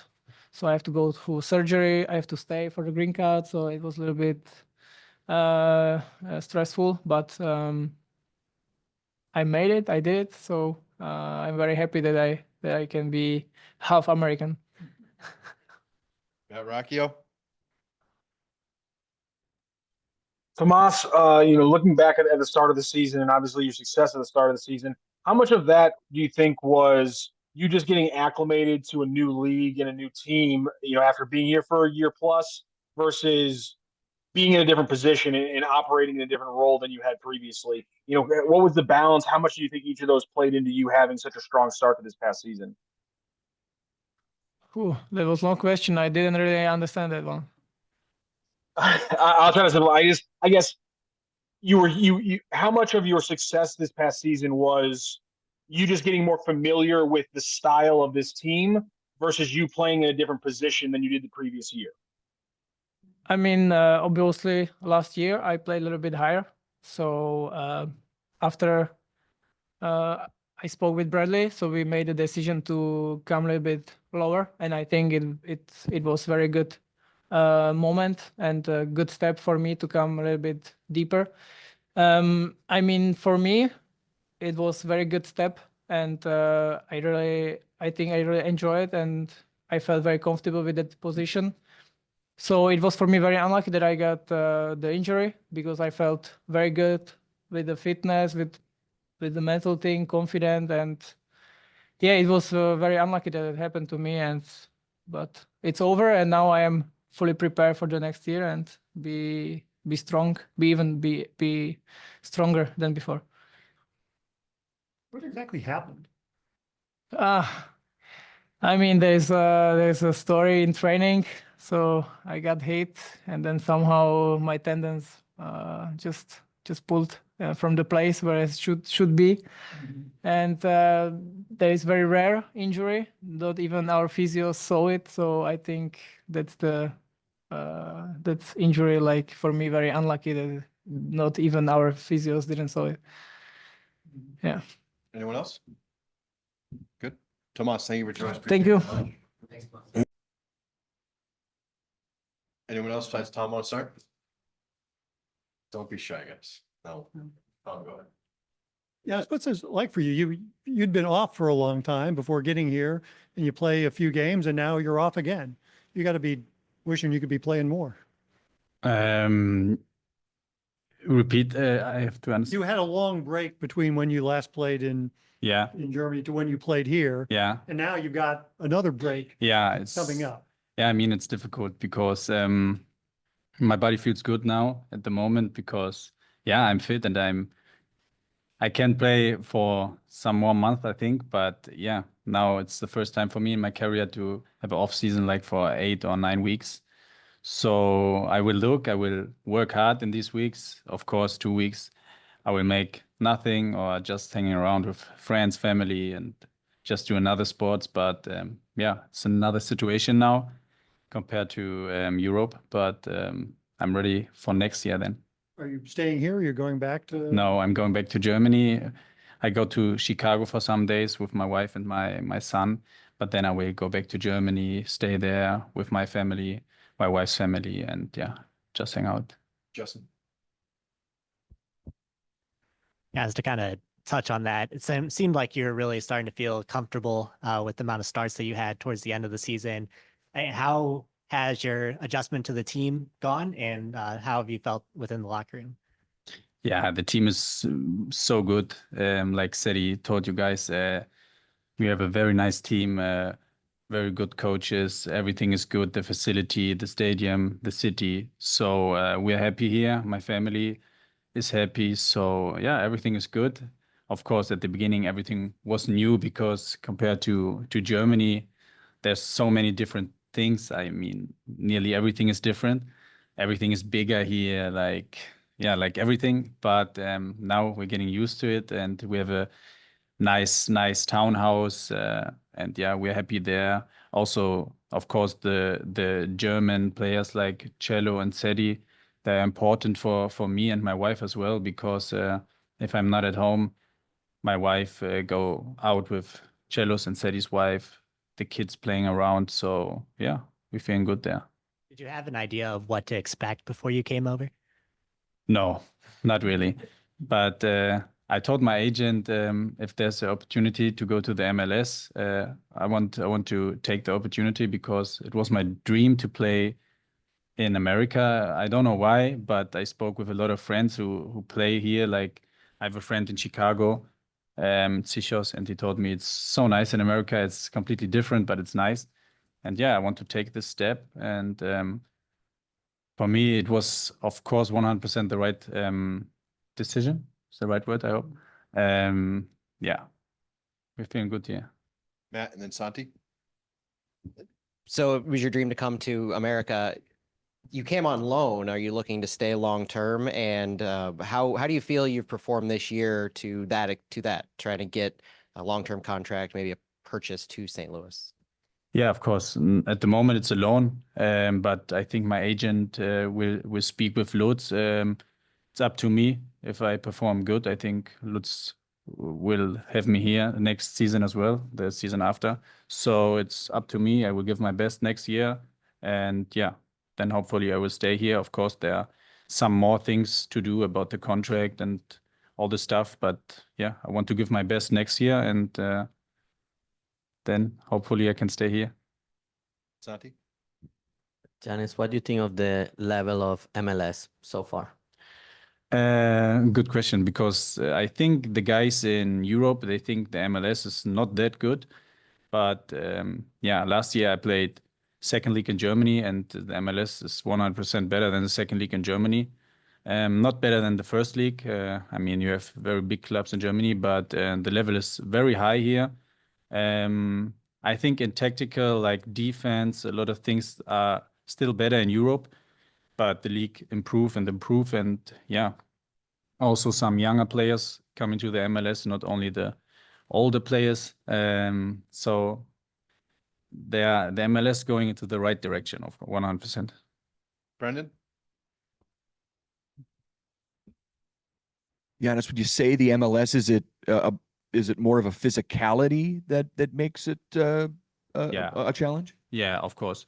Of course, we have like also gym sessions like 3 times per week. In Germany, you are not used to this. You have gym sessions like once a week. Is different to America. Yeah, but we're getting used to this. But it's different. But yeah, the MLS is more physically. What is the name? Physicality. Physicality. It's difficult. Anyone else? All good? Giannis, Thank you. Appreciate your time. Daniel, please kick us off. Indeed, can you talk to me about the expansion draft? I mean, you guys are the new kids on the block. There's another new kid on the block now, and there's a lot of uncertainty around who's leaving, who's potentially staying. Talk to me about that whole process and what it does to a locker room, what it does to people. I'm honestly not even too well versed in the expansion draft. I still don't know how it works. Don't really know what it means for our club or for any other club. If you want my honest answer, I don't really know what it does. When I got taken the expansion draft, I didn't even really know what it was. And I think from when I got taken to now, still really don't know what it is. Obviously, I have like an understanding of it. I understand that they have 5 picks from whatever clubs they want. Now, in terms of what that looks like, I really don't know. So I don't really know how to comment on it. And yeah, I don't even think that topic of conversation hasn't even come up in our locker room. Yeah. Yeah. When you look at this, how this team has changed, how has it changed off the field? I think that the biggest change this year was probably losing Celio and Tomas to injury. Those are 2 really big characters who we didn't lose, but due to their injuries, I can say this, right? They do their prehab or their rehab in the afternoon just because the gym's emptier, they have more space, the medical staff can give them more attention as they needed. So it was just we didn't see them as much. And we all know like those are 2 very big characters. And not saying we didn't get big characters back in return. But if you just like the whole landscape of it changed when those 2 guys left. Yeah. And then obviously Tim was obviously a big voice, so that obviously changed a little bit as well. But I think for the most part of the year, it's been a very positive environment for the most part, obviously. And how have you seen your situation change? We've talked about this before, but just with all these guys coming in, and you're a guy who's always starting, and then a guy who wasn't starting. Yeah. Yeah, I think I was very consistent up into a certain stage this year, and then I wasn't as consistent. And it's fine for me to admit and to say. And yeah, you know, I don't think you make it easy on the staff if you're not as consistent, you know. So yeah, that's on me as a player. I obviously need to get better. But yeah, new players come in. That's gonna happen everywhere. I'm still hungry. I want to stay hungry. I want to start every game possible. I want to play every game. I want to contribute. So yeah, I don't think that's ever going to change. Next, we'll go to John Lupo.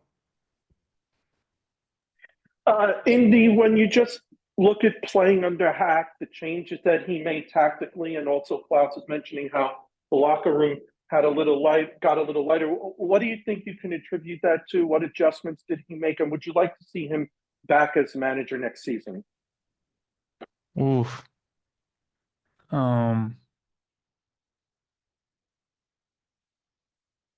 I think things are always going to change when there's a coaching change, where there's a huge staff change. I think things will always change. I think there's very few situations where a new coach takes over, an interim takes over, and it gets worse. I think the point of having an interim and having it been Hack, I think a lot of people can say this. So many people were familiar with him, staff and players included, that he was just the right guy in that moment to take the ship and to put it in a much better positive direction, which he did. He did a fantastic job. In terms of my wishes, I don't really think it matters what I wish or what I care for, because at the end of the day, it's not my decision. If they decide to go with Hack, I think everybody's going to be very excited. If they go with somebody else, everyone's still going to be just as excited. Yeah, I guess that's all I can say about that. If I had to say, then that'd be great, but I don't think a lot of us do. So whoever comes in, I think we're going to be very excited. Yeah, we're obviously looking forward to the new year. Santi? So in the speaking of the expansion draft, you came to St. Louis through yeah. the expansion draft. Now you've been here 2 years. Talk about your experience in St. Louis and how you like St. Louis. Yeah, listen, when I got drafted in the expansion draft, it's like St. Louis. It's for people who know, US geography, or I thought I knew geography quite well. I thought St. Louis, the Arch, cool. I'm going to live downtown next to the Arch. That's really cool. Like, that's going to be so exciting. Can't was told not to live next to the Arch. But yeah, listen, it's like any other city. It's got its good pockets, it's got its bad pockets. You got to know, you just have to know where to go to have a good time. And yeah, I mean, I think moving here also made me see how exciting other sports are in the US, because when I was in Miami, I didn't go to a Dolphins game because we were more in Fort Lauderdale. And obviously you have the Marlins and you have the Dolphins, but I didn't really want to travel to go watch those games.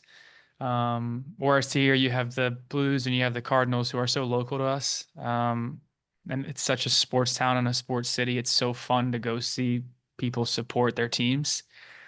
So yeah, that's really exciting. I'm also very excited for the upcoming years. So once the Blues make playoffs, playoff hockey is electric. I learned that. And playoff any playoff American sport, for me, I've realized, is electric. People are just so into it, and there's so much emotion. So I'm very excited for, not to put any pressure on any of the teams that we have here, but I'm excited for when those teams make the playoffs. I'll definitely be there. Justin, then Matt. Post Leagues Cup break, the team was playing much better form if you extrapolate form from those 9 games than Mhm. next season as a playoff team. How would you say that, coming to the end of the season, now you have a break, is it feel like you can carry that momentum into the offseason, into the next season, or is it kind of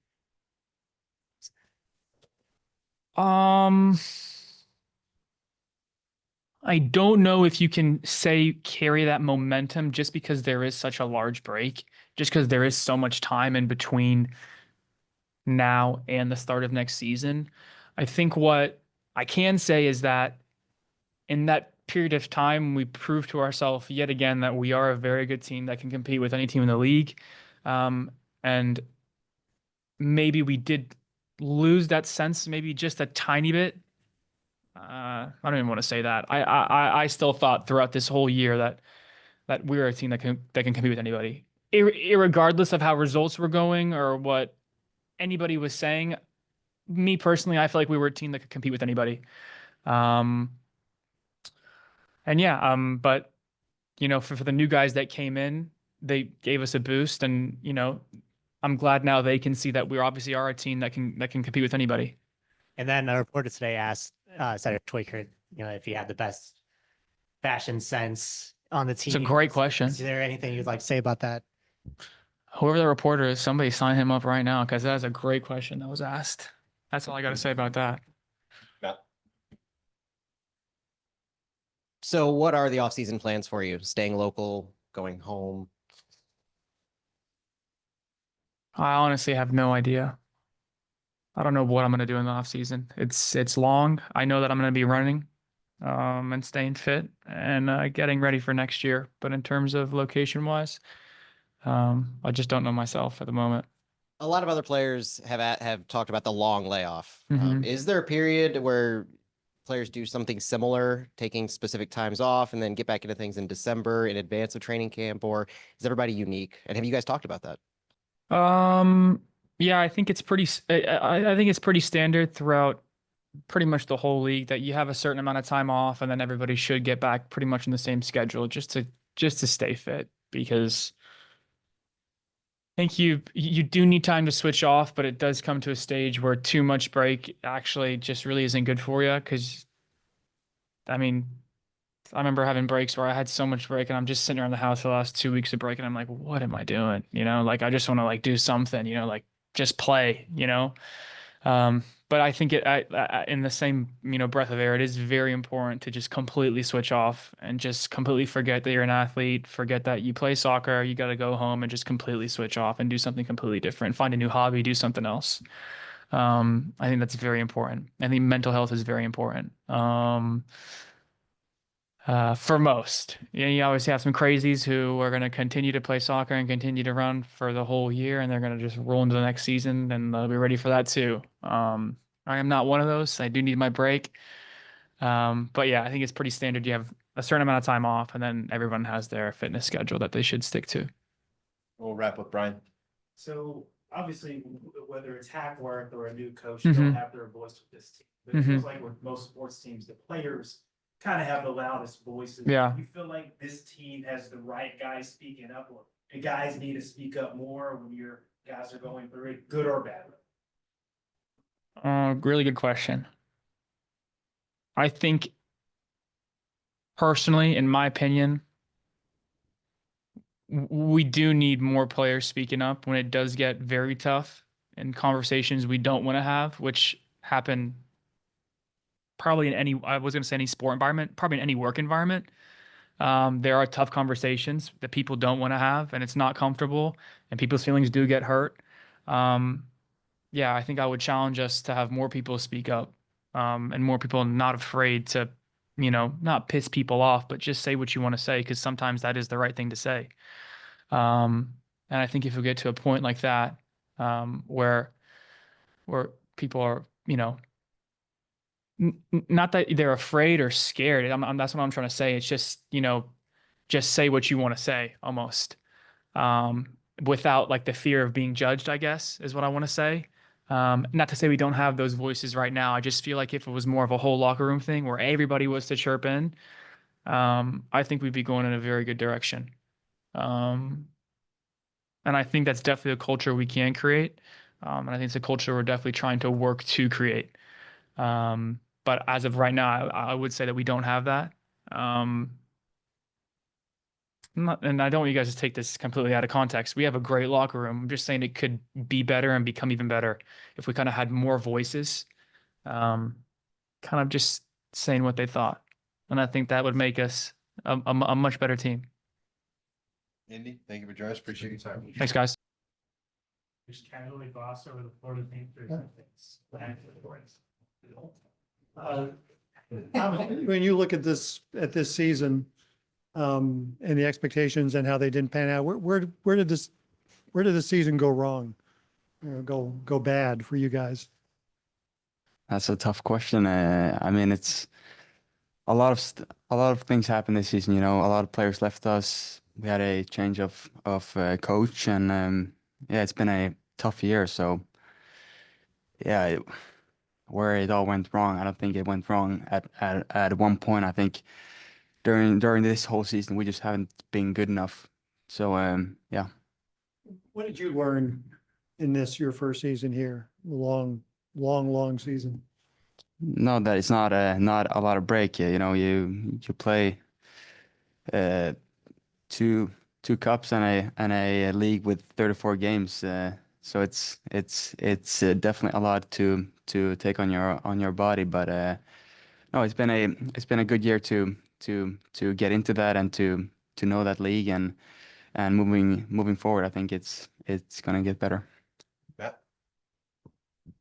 Thomas, I was wondering if you could talk through the back half of the season, that sequence of games where Jake Nerwinski started. What was that like for you, having started up until that point? What was the competition like, and what was your mindset to get back into that starting role?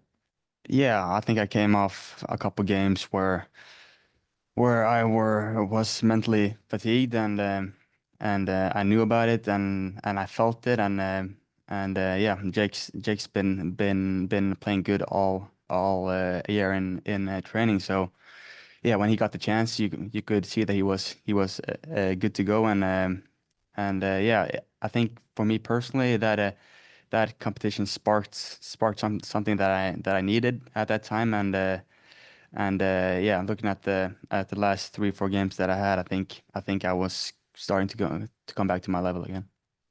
Justin? So kind of touch on that, you're one of the minutes leaders on this team, and talking about it's a long season coming from Europe where you're not used to all the travel and the length of the season. Is there anything you learned about yourself just from a recovery standpoint this year to keep yourself fresh? Yeah, that almost more than physically, you have to be mentally prepared for it, and yeah, now when I have a season under my belt, I think it's gonna help me in this off season to switch off and think about the season that's coming ahead. Is that a big part of your plan, just to kind of not think about soccer for a little while? Well, it is what is it, 2 months off, so it's about now the next two or 3 weeks to just switch off, be with family, and yeah, don't think too much about soccer, and yeah, and then start slowly getting back into business again.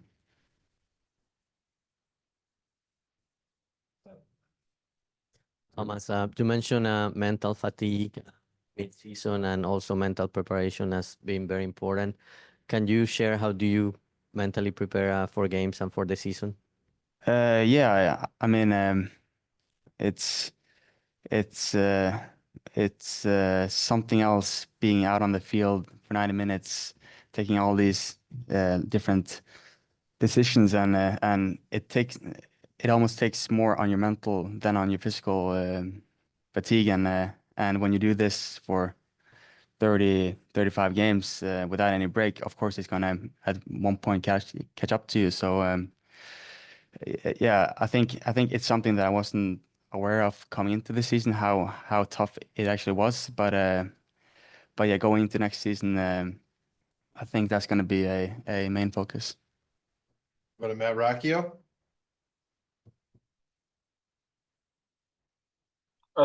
Thomas, specifically just with that grind of the season overall, but also when you're playing the fullback system or the fullback spot in this system where it is so taxing every single game, every single play, just how did the expectation of playing that role match up to the reality? And considering now that you actually have a year under your belt of playing that role, what are you going to do this offseason to prepare for next year, considering just how taxing that position is?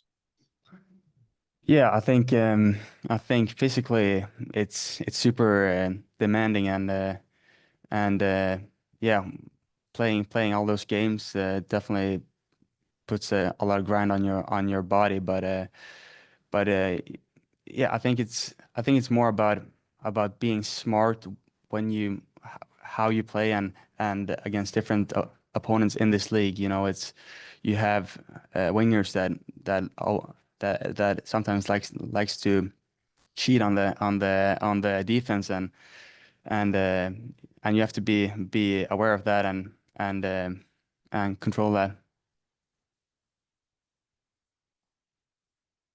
What else? Thomas, I was with you at the Camo X Soccer Showcase out at one of the Hot Shots. Just wanted to ask about, had you connected with fans like that before? Did you like the experience? How was it connecting with the St. Louis fans? Oh, that was super fun. You know, that's something that has been so amazing all this year. You know, the support of all the fans coming out to say hi whenever we go out to do those appearances. So no, that was super fun and yeah, enjoyed it. Anyone else? Thomas, correct, Ryan, you got engaged this I season? did. Any plans over the break to, do you have a wedding or anything like that? Delay? Not this year. Not this year. I mean, we're going on to New York for 2 days, so I don't know if that counts, but no, we're just gonna switch off, go home, be with the family, and take it from there. Thank you. Thanks so much. Go ahead, Tom. Start us off. How's your knee feel? It's progressing every week. It's been frustrating, but yeah, it's progressing. Is it just with an off season of not doing anything, you should be fine when in January? Yeah, it definitely won't be an off season of nothing. I'll be working hard, but yeah, first getting healthy first. And then going from there. Yeah, I think it's nothing too serious. Just when you look at this season, and we've seen, obviously you guys had to feel pretty good about how you're playing now at the end, but earlier on, even before the injuries, when you weren't getting wins, what was missing? I think when you look at from Leagues Cup on, there was a consistency within the team, a consistency within the lineup, and you know, I know the German word is like automatisms, is like you feel that kind of partnership with those around you, and I felt that was there, and something that was tough to build when there was so much moving pieces in the start of the season with injuries. And I know people always say, you know, we never want that to be an excuse, but when you go through 3, 4 center backs getting injured at a time, it can really add up. So I know that, you know, the treatment staff room, you know, we're, you know, frustrated and, you know, wondering what's going on. It's a tough situation to deal with. It's a tough situation for the coaches, for the players, you know, seeing guys just drop out of training, was definitely, I think, an anomaly of a year. But I definitely, you know, like Indy said, I believe 100% in the group. I always have. I believe in the quality of the character within the team. It's really frustrating that first 2/3 of the season, I think, because of what we displayed in the final third. So I take a lot of confidence coming into next season, and really look forward to bouncing back. Justin? Chris, you were second league and our second team as far as minutes played, even with your injury at the end of the year. You're asked to do a lot of different tactically. I feel like there's a learning experience this year in terms of like what was being asked of you in the midfield and just kind of what you learned along the way. Yeah, 100%. I think, you know, I'm the first person to look at myself in the mirror and wonder and ask what I'm not doing well and what I need to work on. And I think it still comes down to positional discipline. You know, I oftentimes get frustrated with myself, you know, when I'm running back 50 yards, like, why I'm in this situation right now. This is not where I should be. So part of becoming, you know, a somewhat veteran of the team, I've got a lot of minutes under my belt now, is getting rid of those tactical errors and getting better at that, knowing what I do best, knowing what gets the best out of me for not only myself, but for the team, which is the most important. So I think that tactical discipline was a lot better in the final third of the season, and just staying home a bit more, and just not realizing that I don't have to be the guy that's making anything happen in the final third. Daniel? Chris, I've alluded to this a few times that we've spoken, but the very first conversation we had preseason, you talked about how excited you were to come to a team with so much momentum from year one. You kind of stuck to that throughout the season, even during the lows, but I'm curious going into next season, are you even more excited about this team than you were maybe when you initially came to St. Louis? Yeah, I think when I came here initially, was super excited, just you know, riding the coattails of last year. But now I think we are even more of a dangerous team coming into next year. You know, we've got more experience under our belt. We have the, you know, the highs of the first year, the lows of the second year, and now you combine that experience, and I think you've got a really good formula for a winning team next year, as long as we learn from this year. So I think I think the last third of the season shows that we learned a lot from what happened, and now I think we can go into the next year motivated, excited, and you know, something that doesn't get talked about enough is the support of the fans the entire way. So we know we've got that with us. So I think 2025 will be very exciting. Brendan? Chris, we talked to a lot of the fellas about coming over from Europe and arriving in St. Louis, but for you, you go from MLS team to MLS team. You've got a perspective of how two different clubs operate. Can you speak to maybe how things were done? And obviously with a coaching change thrown in there as well, but just from what you could see in St. Louis, how things were maybe different from how you've done things in the past. Yeah, I think, it's a tale of two different teams in terms of DC United was formed in 1996 and St. Louis just came into the MLS last year. So a lot of history with DC and a new team that's trying to create history in these first 2 years, and they did so in the first. Really fortunate to be a part of both organizations. Both have given me a lot, and very thankful for them. DC United is now going through their own kind of switching of a new coach and new GM and all this stuff. We're continuing to build the culture here within St. Louis City. So evolving environments in both, and I think exciting for both parties. Next we go to John Lupo. Chris, when you just look at the players that were brought in over the summer and inevitably some of the changes that will be made in the off season with, I'm sure, more players being brought in, you mentioned how excited you are for next year. How far do you think this team can go when you look at the talent level, when a coach is selected and you have a full off season to just get these players acclimated to the system and the coach's style? Just where do you think this team can go with the level of talent that's here? Yeah, I think, just when you break down the team for the final third of the season, I think offensively we were on par with, the best of the teams in the MLS. I still think we fell short a bit defensively. I take that personally, being that, kind of, roamer around the back line, that we still need to get better. We need to improve. We let in too many easy goals. And just mental lapses of focus. So I think with a better focus of the back line and supporting the guys that we're firing on all cylinders up top, I think that can create the formula for fighting for an MLS Cup. That's at the end of the day, the goal here is to win an MLS Cup, to win a Leagues Cup, to win whatever. We just want to win. So we didn't taste that victory enough here this season, and we're hungry for that.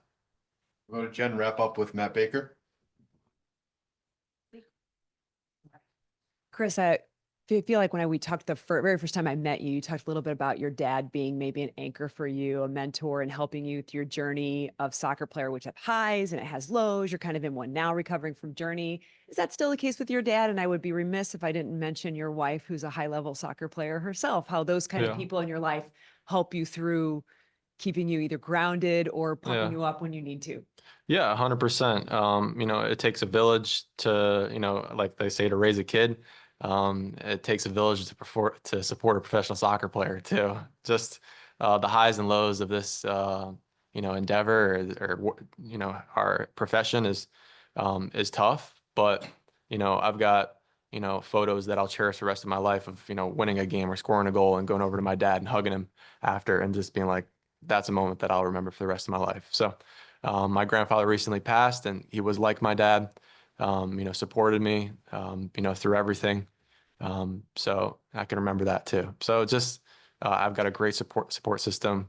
My wife, couldn't ask for a better one. So, yeah, I'm very blessed. Tell you where you need to be as a player herself? Like, hey, you were She can stay. Be a little too wide, you're a little too central. She was a winger. She can stay in her lane. I'll deal with this part. Matt? Chris, your option was just picked up. I was wondering if you could talk us through that process. What was it like, the conversations that Lutz had with you? When did you find out your option was picked up? Yeah, I found out, a week and a half ago, I'd say, just in a, meeting with Hack and Lutz. This was my first ever time dealing with an option year. It was pretty straightforward. I think it's a testament to the club for being the first to release, who they're picking up, who they're not. Because I know at times when you're just left on the hook wondering, it's tough for players. So to notify us so quickly, I think is nice. It alleviates some stresses, and we can move forward with knowing who we have on our roster and where they want to continue to add. So a props to them for doing it so quickly. Did any of those conversations include what they expect for you next year? Yeah, we have everybody's having their exit meetings as well. Just talking about what we did well, what we need to work on, and nobody takes it more personal than me about the not necessarily failure of the season, but we didn't make the playoffs, and that was a goal of ours. So I know everybody takes that personal. So we want to right that ship going forward, and I think we've got, like I said before, the players to do it. And, the formula, I'd say, the film from the last third of the season to move forward. Chris, thank you for joining us. We appreciate your time. Thanks, guys. Tom, go ahead. How do you feel? Oh, I feel, let's start from the beginning. When I got injured, it was very tough, the beginning, the first month, second month. But right now I'm feeling very good. Everything's progressing the right way. I'm very excited for next year. Be ready at the start of training camp? That's the goal. That's the goal, to start preseason ready. I'm going to stay here in the off season until December. I'll go to Brazil for 2 weeks, 3 weeks, and then I do my fitness there. And that's the goal, to be ready for 25. Have you looked back at the tape of the injury? Oh no, why? I don't. No need for that. Now it was very tough that moment because I was having a good year, and then things that we don't control happens. But I think like I'm a tough guy, and I fell down, get up, and go to fight again. That's my mentality, and that's what I want to do. In that moment, how bad was it when? It was very bad, but I wasn't even feeling pain, to be honest. I was just frustrated because I knew my season was over after a good start. I was feeling good, confident, playing good, playing my position, starting games, but things happen, things that we don't control, and there's nothing that I could do. So just now thinking forward. Santi. Celio, how was it for you watching from outside? Team changed coaches, new players came in, got better towards the end. How was that for you? It was, I don't know, it was a mix of feelings because I wanted to be there so bad to help, to support, to add something, and I couldn't. So just watch it. It's hard for a player like me because I don't like watching soccer. I like to play. I like to be part of the team. But it felt good. Like, I know we didn't get a lot of results, but I felt like their team is playing much better, playing more with the ball. A lot of things needs to be better, of course, but I think we made a step forward, and I think the team is playing really good. And with a little more pieces, I think we're gonna have a great year for next year. And it's hard, hard change of coaches, like a lot of new players. So, but I'm very excited for to play with those guys. Justin. Celia, João Klaus kind of talked about something similar last year when he was going through his injury crisis, on just, how hard it was to watch everyone playing and be, on sitting in the sidelines, just watching. Were you able to kind of lean on him for advice, and also with Ostrak rehabbing as well? To be honest, I wasn't talking to asking people advice too much. I was just going through my own thing. I know it would gonna be hard, but I was just trying to navigate. It's like new things. First time I got like a tough injury like that. So my family, my girlfriend was my support. They helped me a lot mentally, and that was it. I think I've been through the worst part. Right now I'm already running on the field, so that feels good. Feels like the progress it's been the right direction. So yeah, I was just going through my own thing. But of course they all helped me. They always supportive to me. The whole staff, everybody. So I appreciate that. The fans, they always support me, sending me messages, letters, and I try to send the letters back to them, showing that I really care about them, and I really appreciate those words because it's in a way like it gives me strength. I know it's it's a little cliche. It's oh, gives me, but it really gives, and you saw that people care. The little kids sending message that really I really appreciate that, and gave me strength, and I'm definitely stronger than when I was. So I just want to be back and be myself again next year, and I'm very, very, very excited. And now that you're starting to see the field again, is there a little bit extra hunger, a little extra drive? Oh man, they have more hunger. 6 months without eating, without taking players on, so definitely the hunger is there and even more than before. Brendan, then Daniel. Cilio, in an injury like this where you're having a breakout season, a huge season, what's tougher, the mental or the physical part of that stage? Oh, definitely the mental. Because you think about everything you've been through to get there, things that you think you create expectations for the future and something happened, then everything stops. And then you're like, all right, now it's time to restart. And that was definitely mentally. So part of that process of sitting out was watching an influx of new players come in, many of which play in that forward attacking role that you were playing so well. Normally that could be a concern coming back, but we've talked to 15 people and so many mentioned your name. Have they talked to you about your role in your return and what that may look like next season? So the staff, they were being very nice to me. They said that they don't want to rush me. They don't want to put pressure on me. And I told them in my meetings, I appreciate that. But I put the pressure myself. I want this pressure because I want to be back. But I don't care about the other players come in my position. If I'm very confident what I can do in my position. So I'm just happy that they came players with quality that's gonna help the team win. So that's what I'm happy. But this competition, we're gonna compete and then we're gonna see who's gonna start, you know? So I just like the competition. I'm very confident with my skills and I'm not even worried about that. My worry right now is it's do my rehab, my progress, keep progressing and be ready for next year. And then we will see. Next we'll go to John Lupo. Cilio, with some of the results that the team had, say, in the final third of the season after Hack took over, just watching from afar, what do you think the difference was? And a point was brought up earlier in this press conference that the second half of last year wasn't great, and then the first half of this year wasn't great. Do you feel like with the second half of this year going so much better that you could sort of do the same thing, but in reverse, sort of carry that momentum into the start of next year to sort of set the tone for where you want to be? Yeah, he definitely helps. Definitely helps the new players coming here to have a couple games. And it's hard for them coming from Europe, coming here. It's a different league. And it's good to have them play a couple games MLS before they have like a preseason. So it's definitely going to help. And it was very good to have them before next year. So they're gonna be prepared. They know what's happened. They know how to deal with the travels, the long travels. So it's gonna be very good. And I hope we keep this momentum going. I know the team is playing much better.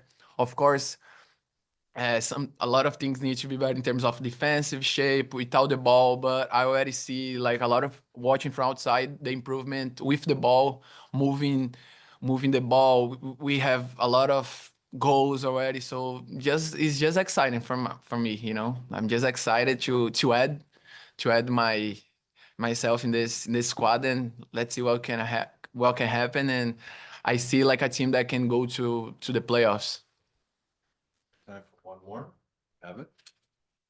All good. Celia, Thank you guys. Go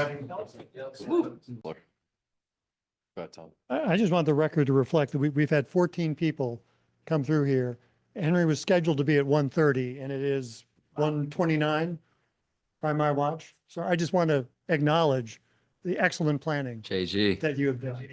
I can always count on Henry being punctual and at a time. He needs to But congratulations. Yeah. Henry, what have these couple months here been like for you being thrown into what's been kind of a whirlwind for this club? It's been good. I feel like on the field we've made progress. Off the field, certainly a big adjustment. You know, this is my first real move. So there was a lot of things that I need to take care of on the field, you know, finding a new apartment, getting adjusted to a new city. But feel like I've adapted quite well on and off the field now. how much responsibility do you feel the need to add to bring stability to the back line of this group, which has seen a lot of people come through it this year? Yeah, it's something we'll look to improve upon next year.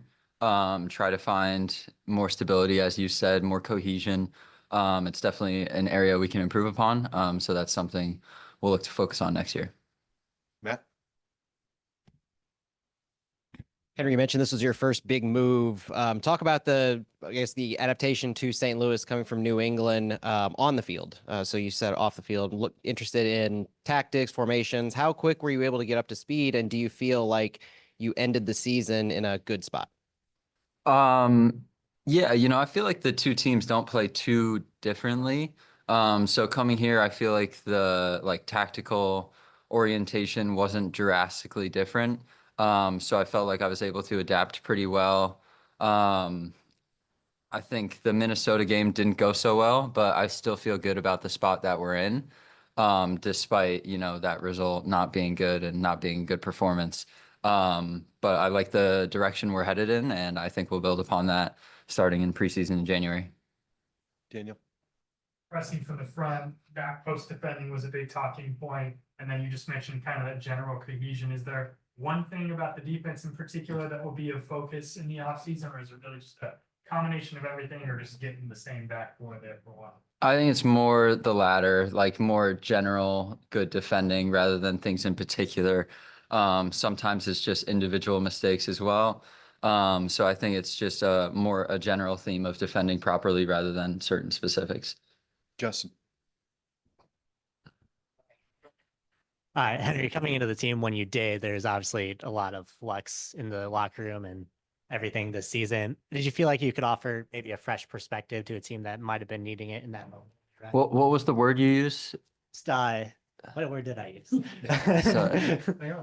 There's just a lot of up and down this Okay. season in the locker room. And did you Flux, feel like you could okay. maybe offer some stability or maybe a fresh perspective? Yeah, I feel like stability for sure is something that I bring to the locker room. I feel like I entered into a good locker room, but if it was just a team element, then yeah, I think stability is something that I provide. I like to think that I'm a pretty consistent performer, so that certainly helps. But it was a good locker room to begin with, and a good squad that I came into. So. And then in New England, you obviously played in front of some great goalkeepers, but Roman Bürki as a goalkeeper that has been everywhere in the sport. What was it like playing in front of him since we're It's been really great. Yeah, I've been, very lucky to have played in front of some great goalies, Roman included. I think, he's very vocal, communicates well. I think, when he gives you a compliment, it means a little more, coming from him. So it's been great playing with him. Santi? Can you talk about playing with Joachim Nilsson the last few games? Yeah, so I think our first time playing together was end of the Sporting game. Closed it out well. I think when he was on, we scored again too. LA, I thought away, we defended very well. Even though we lost 1-0, I still think it could have been a penalty, the one on Simon when he gets tackled. So, I thought we defended pretty well against a good LAFC team away from home. And then 2 days later or 3 days later play at home against Houston, and one of our best performances, I think, win 3-0, really solid. He's making good clearances. I feel like we played well together. And then, international break, Minnesota didn't go well. But, overall, I think it's been pretty good playing next to him, and I think we've played pretty well together. Next we'll go to John Lupo. Henry, I think it's apparent that as has been talked about, a need for stability, especially in the back line. But with all the different combinations, and I know you've only been here for part of the season, but with all of the different combinations that were played in defense, do you feel like it's almost an advantage in the sense that you can see what guys are able to do what with each other? And maybe for the players that will be back next year, that's something that can be looked at going forward next year, who's able to combine well with who, especially if you do bring in someone else? Yeah, I think so. I think, when you have different guys playing with each other, you see how different partnerships work, how the chemistry is between certain back lines. So, you know, it's probably not something you want in season, but heading into next year, having different guys played with different, you know, combinations, that's something that can be helpful, as you said. And, you know, I think we're all comfortable playing with any combination in the back four, really. So, you know, using all of those different lineups can be in our favor. Got time for one or two more? We have them? Go ahead, Matt. Going back to when you first arrived, taking the spot, so to speak, of Tim Parker, how much did you know of his impact to the club? Did that matter to you at all? And did you feel a little extra pressure in taking that center back spot? So I heard a lot once I got here, you know, how he was you know, a key figure in the team, a big part of the community as well. So I learned more once I got here. I don't think it added any pressure. It was just that, you know, I had big shoes to fill. But you know, there's a reason why the club brought me here. They thought it was beneficial. So, you know, that was always in the back of my head that the club believes in me here. You know, there's a reason why I'm here. So I don't think it added any pressure, but I know he certainly had a great impact during his time here. And, you know, he's really beloved by St. Louis. Anyone else? Tom? What are you gonna do this offseason? Do you have to fully move to here, or what are you gonna do between now and camp? So I'll be here for a little bit. Then I'll go back to Boston. So I still have my old apartment there. So the last couple months on my lease there, I think I'll spend some time there, and then some time in New York, and then some undecided time. So that between that's my off season. Henry, thank you for Thank joining you, us. guys. Appreciate your time.